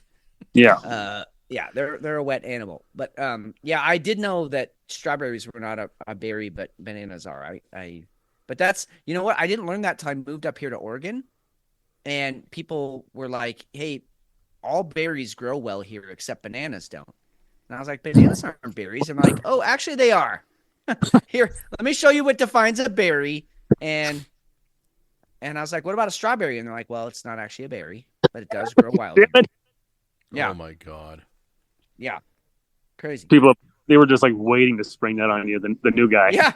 No, it's totally. I feel like it's an Oregon thing. Like they do. It's like a common knowledge around here, and I didn't fucking know. That's crazy. Bananas are considered a berry. Yeah. And think about a gallon jug. 45 of those filled with drool. Yeah, no, that's a lot, dude. I have some 50-gallon drums that I have for, just in case. Storing buddy. Let's just say that it's for capturing rainwater, but I would never drink it because I know that's illegal. But I have some 55-gallon drums, and I think about how much water that is. Jesus. But I mean, like I said, cows they're slobbery. They're like the bulldogs of cows. I don't know. That is unreal. They're the Bovine Bulldogs. How about that? The like it. Bovine Bulldogs. Yes. It's a good. You don't hear that word every day. What'd you say, Jefe? So that's a good name for a flag football team. There you go. Bovine Yes, Bulldogs. it is. Yes. And then we just yes, spit on everybody. Just slobber everywhere. If I score a touchdown, take that, bitch. You're like, we're getting a penalty every fucking time you do that. Stop. I don't care. They're wet. They're fuckable now. All right, I got a question for you too. Yeah. Yeah. Let's say that the low birth rate gets to the point that it's like we have to put into place some kind of a mechanism that ensures that there's going to be kids. And your sperm, you're like the magic sperm, like whatever DNA signature that you have, it's like the only one that'll now fertilize an egg. Would you contribute to the sperm farm? Well, no, absolutely not. I have known from a very early age. I made the decision that my DNA stops with me. So no, absolutely not. My sperm's going nowhere but on the floor. So on the floor in a sock. Totally caught me off guard with that. But you're the only way that you can perpetuate the species. You and like, All right. we'll say then a I few guess we thousand die. people. No, Okay, no, I guess we okay. die. Okay. No, You know, I mean, I'll have sex with any woman who is like consensual and will do it with me. I mean, I'm pretty, at this point in my life, I'm pretty not like, I'm not discriminate. Like, old, young, big, small, stretch marks, no stretch marks. It's all good. Like hair in a hole, I'm in. But I'm not going to impregnate you. I'm not going to do it. I will not allow my DNA to continue. Okay. You know, I Fair actually, enough. like a couple of years ago, looked into donating sperm. Not donating, Like and selling it. yeah, they don't. Yeah. At least the place I looked at, they don't take sperm past the age of 40. No shit. Yeah. Really? Yep. Well, I mean, that makes sense. You don't want like a 40-year-old baby coming out. That's, you don't want that. Because that's how it works, right? I think so. I think so. Yes. Yeah. But Like, I wouldn't. I mean, if I was the only one that could repopulate the planet, is that what you're saying, or help repopulate? Yeah. You're the key to keeping the species going. You and a cross section that's going to keep, you've got enough of a DNA. It's not going to be an issue DNA wise. Like you're part of this chosen 100,000 people that are able to keep it going, whatever it is. Well, given my history, it would be a bad idea. But given your history, you're already propagating the human race, man. Good point. I mean, way more than me. You're bringing my average up, or I'm bringing yours down. I don't know, but like McShane hit it on the nose. He had 2 kids. Yeah. Right. So, but I had 0. well, that's why I did what I did. I had to. Yeah, exactly. You have to bring my average up. I'm a giver. What can I say? Dude, I thank you so You're much. doing your part. You're doing your part. Reluctantly. Okay. So you have to tell me if this is bad or not. Because my gauge here, like my trigger as to whether I could do it or couldn't do it, was whether I get to actually inseminate the woman or I'm doing it in a cup. Because if I'm doing it in a cup, I'm not going to do it. I have no desire to do it. But if I'm getting laid in the process, I'm like, maybe I'm in. Who knows if it actually takes? Who knows? Whatever. What are you going to do? Maybe not. I don't know. That's where my head went, and I'm a terrible person because of that. No. How funny is it that we were exactly opposite? I was like, I'll fuck anybody. I'm just not gonna come to you. And you're like, well, I'm not doing it unless I get to fuck someone. That's a completely 180 philosophy. That's great. Dude, you got to draw a line in the sand somewhere. You totally do. I mean, it's like the pandas. If they're not gonna fuck to save their own race, then I mean, they deserve to die. That's it. Yeah. Game over. Go away. Yep. And I can justify it. I can justify it at that point, right? Yeah, you totally can. Yeah. All right. Jefe. All right, Jefe. If you run into Biggie Smalls over there, give him hell again. All right, I will. Yep. All right, man. I'll tell him you said so. Yep. Ask him how his mom is. Tell him Fitz sent me and he said fuck you. All right. See you guys later. Later, man. Later. Oh, it's so funny that he iced that guy. That's perfect. Well, That's I beautiful. mean, he's I know no dealer wants to be the cooler, but he's totally the fucking cooler, especially for dicks like that. Oh, absolutely. But that's totally Jefe, though. I mean, he's always been like that. He's like the assassin that doesn't want to be the assassin, but he's really good at it. So he's just taking names. All right. Yeah. Yep. All right. So I have boots on the ground from Europe. Okay. My buddy Brad, was over in Europe this weekend. Not this weekend, like the last 8 days. And I think he comes back probably like either he came back today or tomorrow, whatever. So he took his wife to Paris for her birthday, her 50th birthday. Okay. Really sweet. I mean, she's awesome. Awesome. Yeah, she's great. I'm Yeah, so she's- happy they went, and she was so Yeah. excited. So excited. It was very, very Yeah, cool. yeah, and if I remember correctly, like Paris has always like held like a really sweet spot for her. She really She always liked wanted Paris. to go. Yeah. Exactly. Yeah. Yep. So they went over there, and I told them on the way, like, "Hey, I want you to look for these things for me, and then kind of report back, right? Don't like go out of your way and be obnoxious about it. It's not the thing, but let me see Right, what you're. but if let, you let see me know what you're something, seeing. say something. Yes, let me know what you're seeing. Right. So he goes over to Paris first, and first of all, he said it's an absolute clusterfuck over there, like absolute clusterfuck. It's New York City on steroids, and on top of that, they're getting ready for the Olympics, and apparently nobody thinks they're going to be ready for the Olympics. So it's really interesting from that standpoint. They had a blast, very, very fun. He said tipping is not a thing there. Nobody tips. No, it's not. Nope, not At all. Not in Europe at all. No. Everybody, I mean, you can tip, right? But it's not like expected. And Right. I'm going to come back to something that I did later on when he was in London, but it's not a thing. The other thing about it was that when he was talking about just the general walking around Paris and being there. Now this is just Paris, so we don't know what else is going on. But he said no migrant issues at all. Nothing. If you asked about the farmer protests, people know that there's like some stuff going on about it, but they're not worried about it at all. And this is in Paris.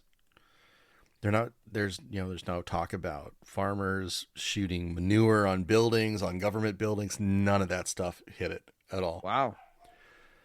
Completely nothing about it. And Interesting.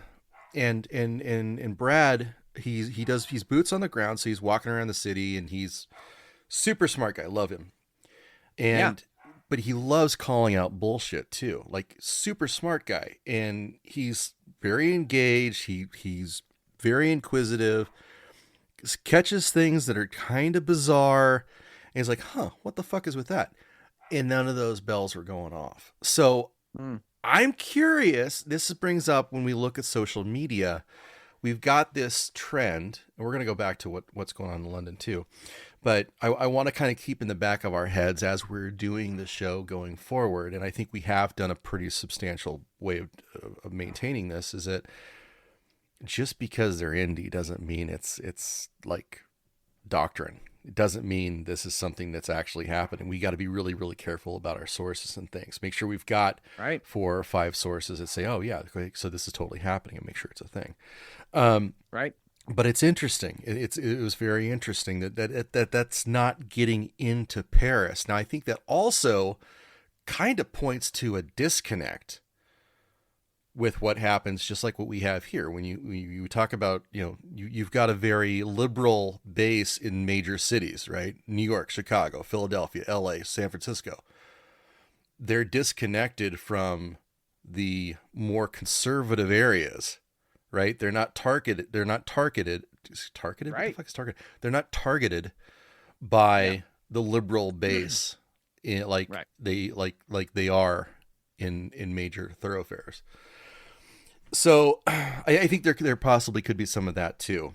So I thought that was really interesting. But now he's, and let's not forget too that Paris as a tourist destination is going to be very careful about what they allow the tourists to see. And I'm not saying that our friends, only went on the touristy places, but I'm saying that you're probably not going to, like, if you say to a taxi driver, hey, take me to this area of town, and he'll be like, you don't want to go there. Right. You want to go over here. Yeah. And so, I mean, very subtly they can guide you to where they want you to be, right, where they've been told to show you, as opposed to what's really happening, boots on the ground. Yeah, no, absolutely. And there were a couple of times where he said, yeah, you probably want to stay out of that area. You probably don't want to go into that area. So there you go. Yeah. Right. So, I mean, there definitely are, but it's not like, we see, numerous times a day.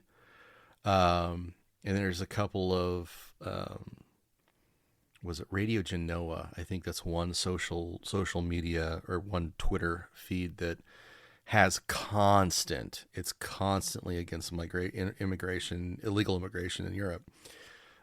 Which I'm not saying that I'm not saying that it's not accurate, but they definitely pick out, well, there's somebody's being hacked to death with a machete every day. Right. Right. He wasn't picking up that vibe when he was there. And he's, again, walking the city, talking to people. He's very social. He's very, he's highly charismatic. Yeah. Very totally willing to talk to anyone. Yeah. So, and he's walking around with tour guides too. So, yeah. Right. Well, and again, you got tour guides that are trying to sell you the city so you come back. Oh, absolutely. Absolutely. So there's definitely that too. I mean, listen, I've only been here in Eugene for 9 years now. And I definitely know the places to avoid if I want someone to come back here. Yeah. Right. Sure. When my mom comes to visit, like, we don't go to certain areas of Eugene downtown or Springfield downtown, because I know you're going to see a lot of homeless people, a lot of, shit that is going to make her go, are we safe? And, right. Not that she feels unsafe, but, you have to ask yourself. So, I mean, imagine a Parisian who's, lived there, grown up there their whole lives, and now they're a tour guide. Of course, they're going to know what to show you and what not to show you. And I think that maybe that's the whole theme of the show tonight, is that we are being shown certain things that they want us to see. Mm-hmm. And we have to be the ones to look a little deeper, right? And go past that first or second or even third layer to get to what really is the truth, and or at least closer to the truth. Because at this point, dude, I don't know what's the truth anymore. I don't know that we can even get to the truth. We can just get close to it, but I don't know if we get to the actual truth. It's crazy. Well, it is crazy. And I think as long as we're having that conversation, we're thinking things through, I think you're going to get to the truth a hell of a lot easier. Yeah. I'm going to post here. I'm going to send it to our chat groups real quick. I got to get to it. Here we go. All right. All right. So this is the traffic lights.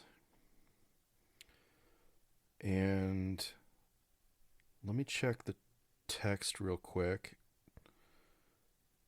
This is in London. Look at the traffic lights. See if you point anything out that in the traffic lights that are odd. Why are they sexual?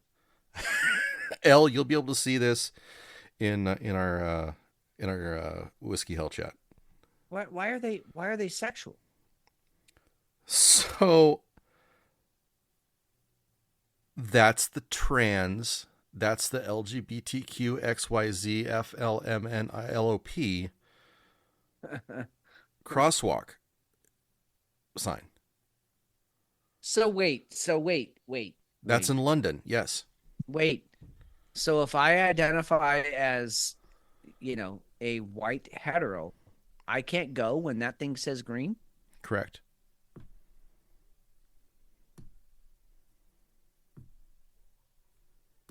No, look at the next picture.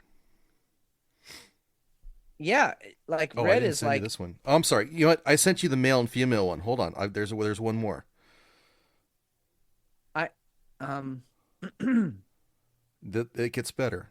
Here we go. Now this one is for listeners at home. This is a very confusing looking sign. Do you see that one? We have a male, female. We've got a female arrow, cross sign. It's very confusing. Did you get that one? Yeah. Yeah, that one's like everybody except, well, I mean, you got male, you got female. I don't, I mean, what's the plus? Is that like Jesus? I don't know. Here's another one that he sent. This one is a female, I think. I think maybe. Here it comes. Yeah. I mean, yeah, I got all those. Like, that's the thing. I'm like, no, that's male. That's gays. That's you see how the anuses overlap there? That's butt sex. We don't have that here. So I don't know how that jumped the shark and got indoctrinated there in London. It really is fascinating, but that is on there. That's it's such a fucking cult, dude. It's such a cult. It's like, I mean, this just points to like one more check mark of a cult, which is that the symbology of the cult. Yeah. Like you have to It's believe in it's the fascinating. doctrine. Yeah, you have to. If you don't believe in the doctrine, you're ostracized from the group. There's all these check marks, and one of the things about cults is that they have symbols, and that's all this is. It's like virtue signaling your allegiance because you know what that fucking means. You might as well be putting your fucking palm up and goose stepping. It's fucking nuts. God damn. So let's see. Buckingham Palace, the government center, was awesome. He loved all that. He thought it was really interesting, though, that when you go to hop in a cab, when you get in the cab, you can't get out of the cab until you swipe your card. Everything's cashless as far as taxi rides. You get in a bubble cab, which has got like six seats. They fold down. They're hosed out if somebody pukes in them. And it's very it's very bing bang boom, very very tight as far as how the system runs. But when you get into one of these things, you can't get out until you pay the fare. Like our cabs here, you could probably get out and run if you wanted to, but the door does not. Yeah. The door does not unlock until you've actually swiped your card. Dude, that's a little unnerving. Honestly, it is a little unnerving. What if we've all had a credit card be declined before? Oh, absolutely. For no fault of our own. It just it got canceled or there was erroneous activity on your account, so they froze it. Any number of reasons. It was not like, I will say, it was not like that when I went to London. God, what was that, dude? 20 years ago now? Yeah, something like that. Yeah. 2005, 2006. So almost 20 years ago, it was not like that at all. It was, you still got in the little black, cabbie. Yeah. Everybody who drove those had to have the knowledge, that huge test you have to take to know every single street in London. That's the fucking deep dive we could do, is like, what does it take to pass the knowledge test? But yeah, I guess things have changed. And probably some of those changes are for the better. Some of them are not. Sure. But they are ultimately all to protect the company, right? Absolutely. They must have had enough people that didn't pay. And so here we are. No garbage cans in the government district because the IRA used them as drop bombs. In. He thought that was really interesting. And then he went into I think the place was called O'Neill's. Let me see if I can bring this up because I will show you.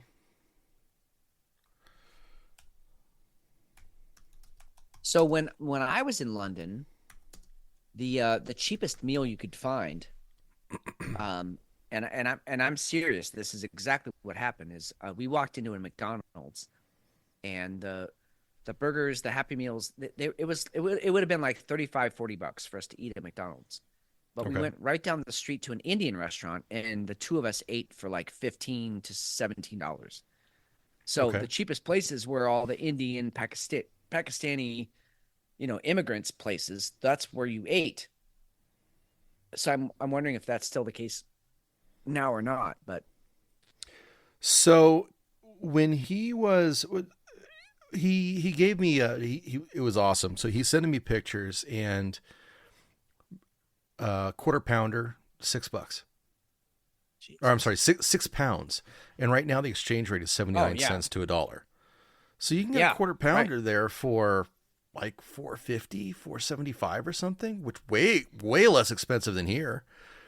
And he said that it repeated over and over and over again. It wasn't something that it's way cheaper there. I mean, we're getting absolutely fucked when it comes to inflation. Wow. Absolutely No, fucked. that's exactly the opposite experience I had. Everything was so expensive in London, so expensive.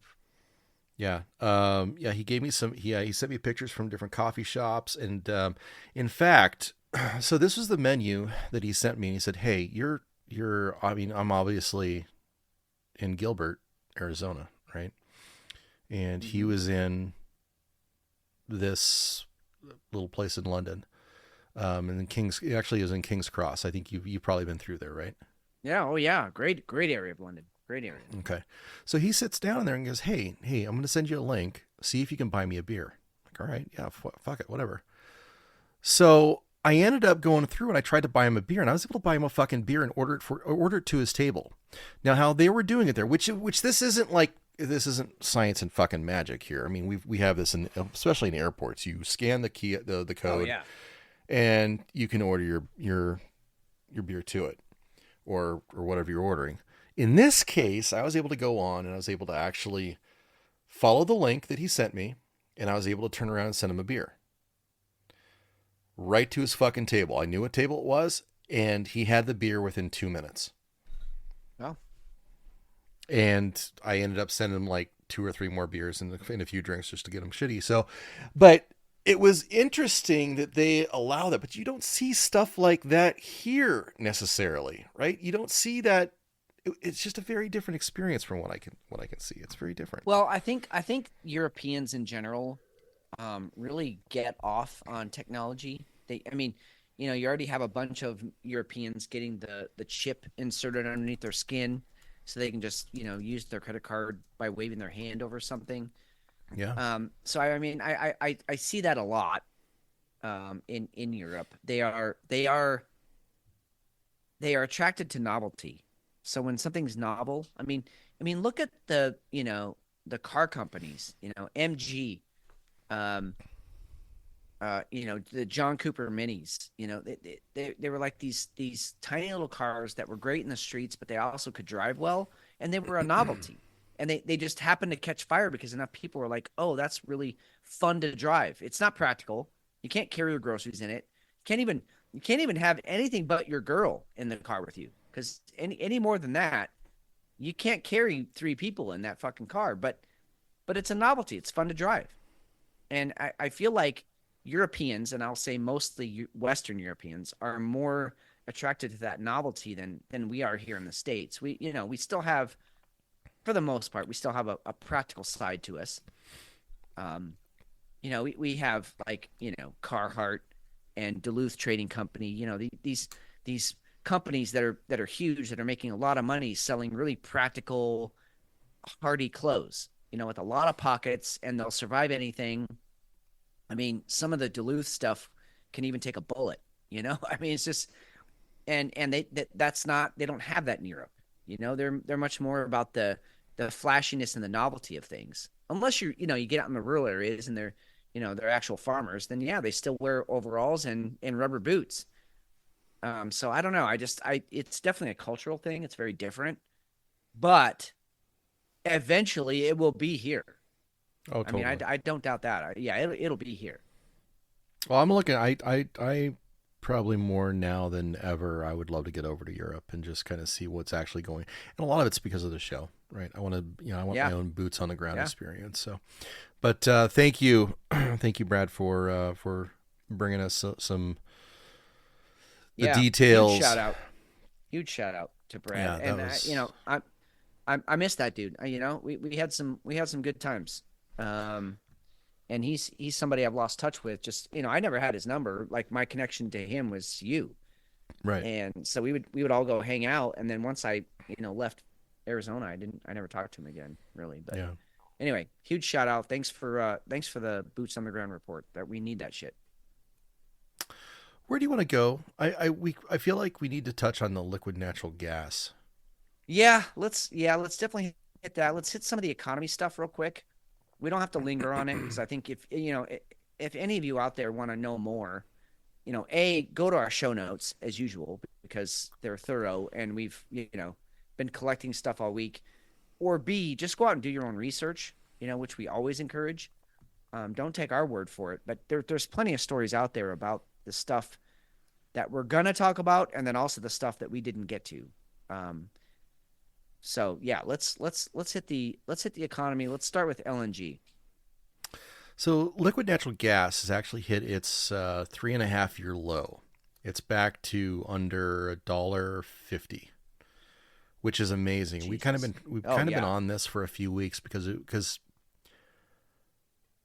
that was like enemy number one when it came to the Biden administration. We've got to get rid of natural gas. Natural gas is bad. It's polluting the air. We got to get natural gas stoves are bad.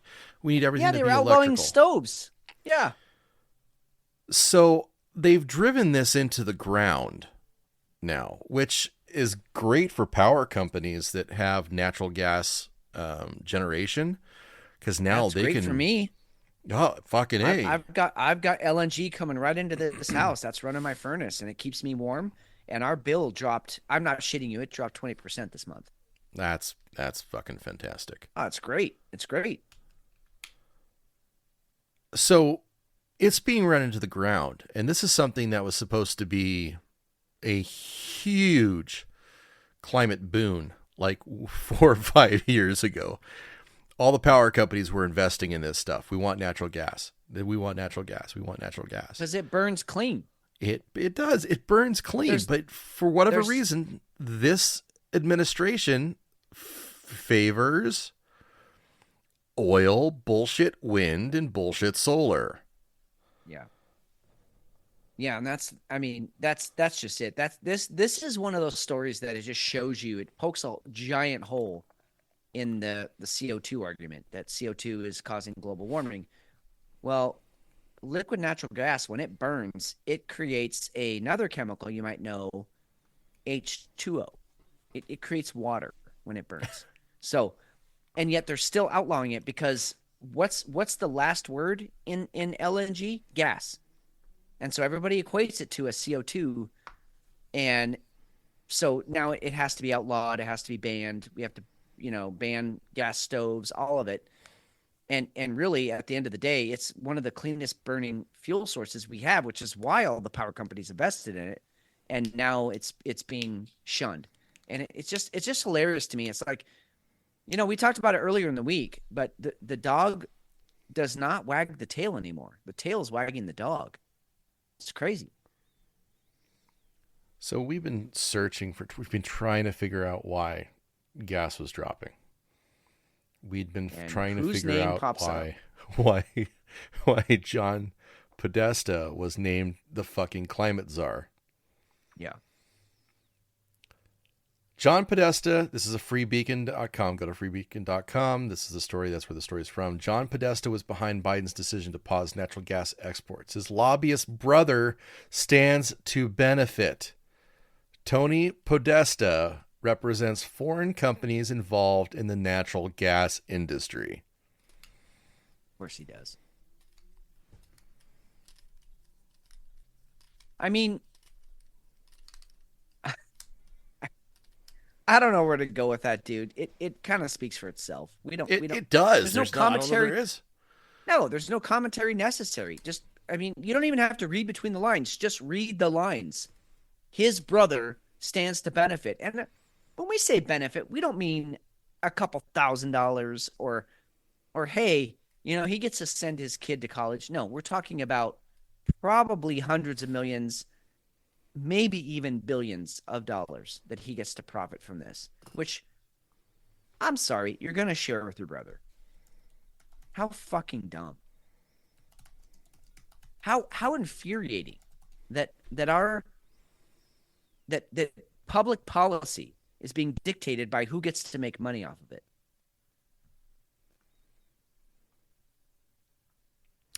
Well, it's interesting, right? Because it's gonna end up hurting somebody. Us. And well, yes. And there was a story that came out also, and this was from Reuters. An extended U.S. ban on liquefied natural gas export projects would have quite an impact on the fast-growing global market, a senior Shell executive said on Wednesday. U.S. President Joe Biden last month paused approvals for pending and future applications of new liquid natural gas projects, a move cheered by climate activists, which was championed also by, allegedly, by TikTok influencers. I mean, that's the part of this that starts to like make me like red in the cheeks. Like I start to actually, my blood boils, is that these fucking people, most of them are kids who don't know shit about shit, but I'm going to take age out of it. Just these people that can be led by the nose, and the administration or whoever, makes a phone call and they're like, hey, we have this big push. It's for the good of the climate. We need you to support this. And they're like, okay. They don't do any research. They don't, look into it themselves. They're like, oh yeah, well, hey, these guys said it was true, so it must be true. So I'm going to put out a video, encourage everyone to do what I say because those guys told me what to say. Or John Podesta sent him a check for $50,000 to go and put out those or that, videos. Or that. It doesn't matter which way you slice it. It doesn't matter, basically, again, the theme of the show, the little guy gets fucked. The big guy gets to do the fuck. Power imbalance, the greatest transfer of wealth ever that we talked about in, during COVID, that transfer of wealth from the have-nots to the haves, or the have-lesses now to the haves. It's still happening. It's still going on. And it's one of the signs. If you're reading the tea leaves here, if you're throwing bones, one of the things you can't deny, you can poo-poo everything else. I mean, climate change, yeah, that's not going to be the end of the world.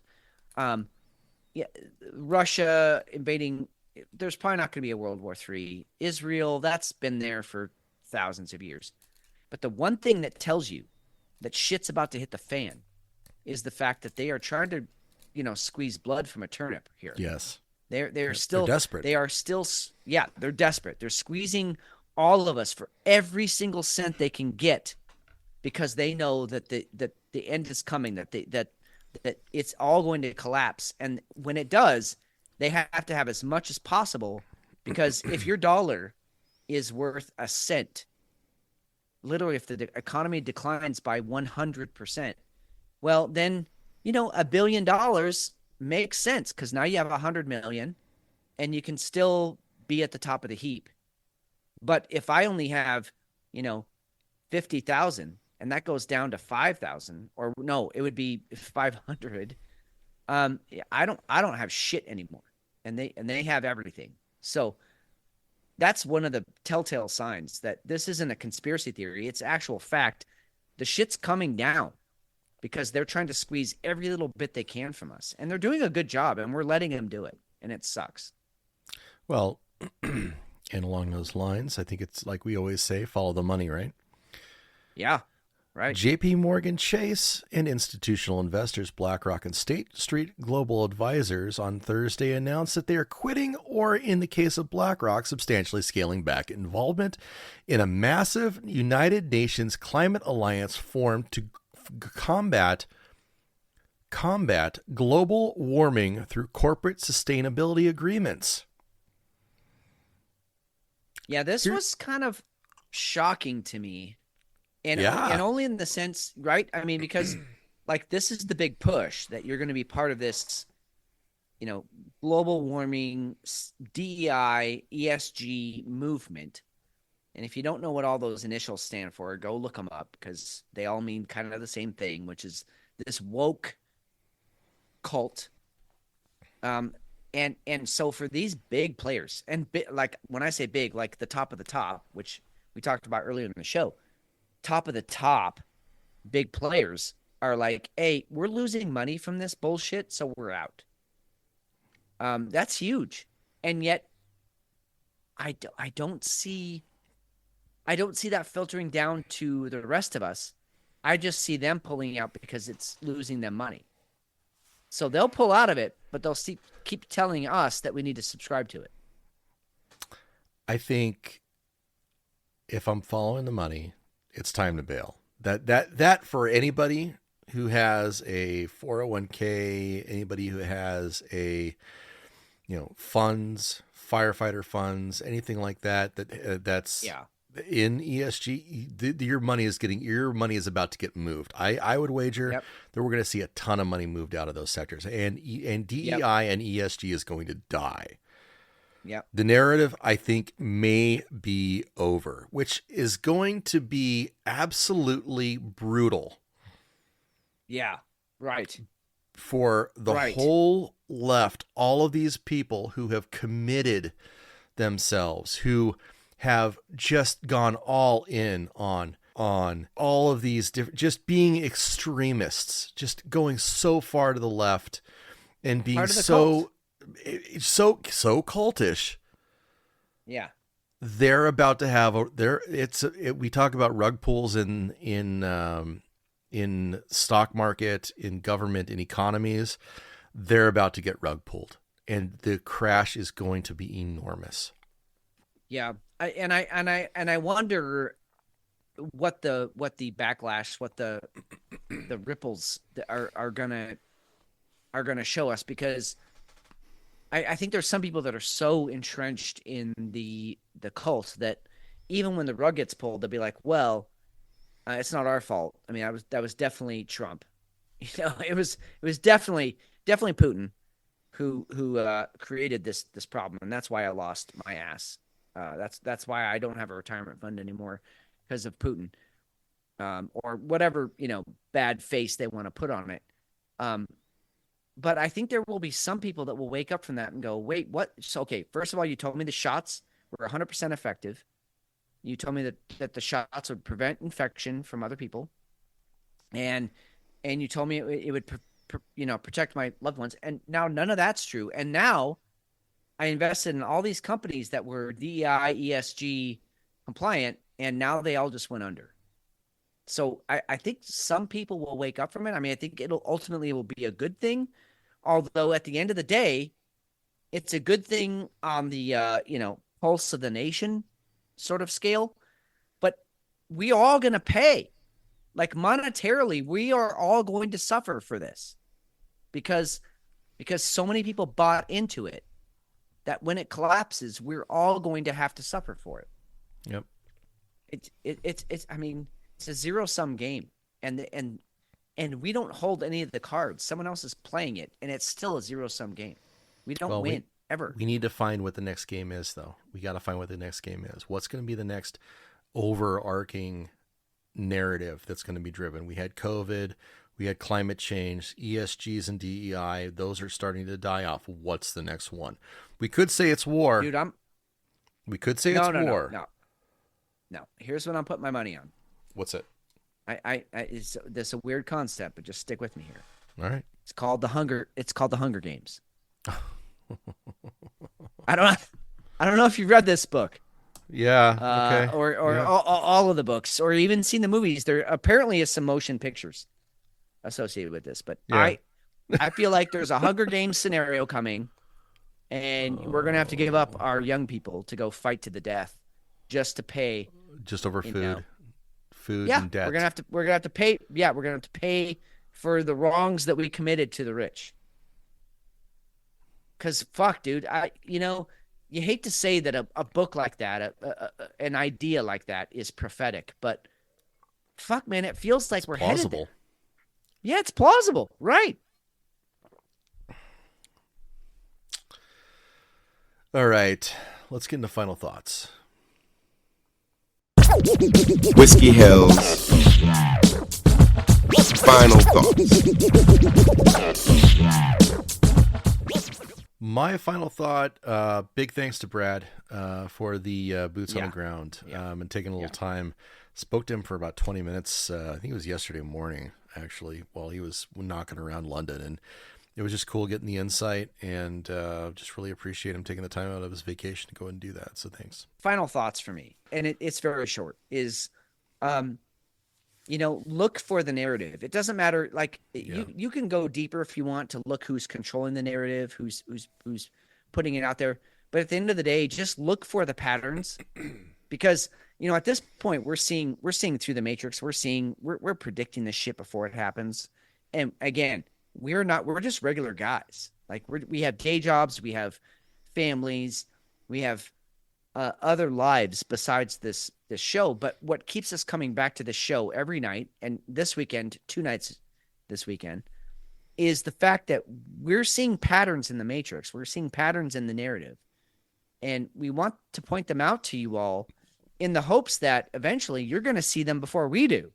Right? Absolutely. The student becomes the master. Like, we love it when one of our listeners will chime in and be like, "Hey, did you guys see this?" And we're like, "Oh shit." Yep. That was a great find. So I think my final thought is, just keep your eyes and ears open, because the narratives are only getting more predictive. They're only getting more dense in their rhetoric.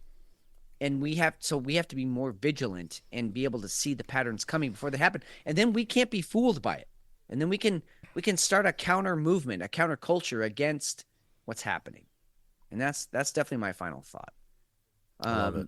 As far as what beer I'm taking to bed, God damn, dude, I can't believe I'm saying this. I'm actually going to take the peppermint bark to bed. Wow.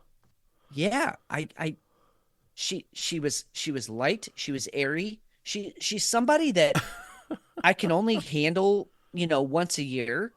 Okay. You got a woman in every port that you land in, and this is the port that you land in once a year, and so she's great that night, and she's fun and airy and bubbly, but she's just like not connected to reality, so you can't handle her for too much or for too long. Okay. We've all met those girls. Like, God, you're beautiful, you're sexy, you're smart, you're intelligent, but like you're off in fucking La La Land, and I can only hang with that for about 24 hours. So that's where I'm putting this beer, but I'm definitely taking her to bed tonight. The dystopia was just too much reality for me tonight. And I mean, it's not that it's a bad beer. It's a really well done West Coast IPA. And if you're into that kind of thing, fucking, you're going to love this beer, because it's at the top of the game. But how the night's gone, I would much rather be up in like pretend land with the peppermint bark, and not so much in reality with dystopia. So I'm definitely going to bed with peppermint bark, and dystopia will just have to be for another night when I just feel like wallowing in my own shit. How about you? What are you taking to bed?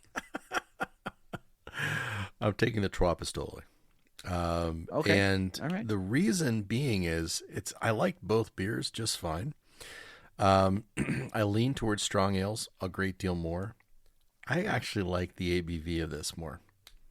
And that's not usually something that I'm going to go to a different beer for. But the difference in the two and how much I like them really wasn't enough for me to say, oh, I'm taking this one. But I'm going to go with the ABV tonight. I'm going to go to the 9%er. So Tropistole. Nice. Fair. All right. Thank you to Elle for being in chat tonight. I know Sunday was a weird time for us to actually record, so we missed a whole lot of folks. Everybody stuck up late with us last night, so that was fucking rad. So please check out episode 150.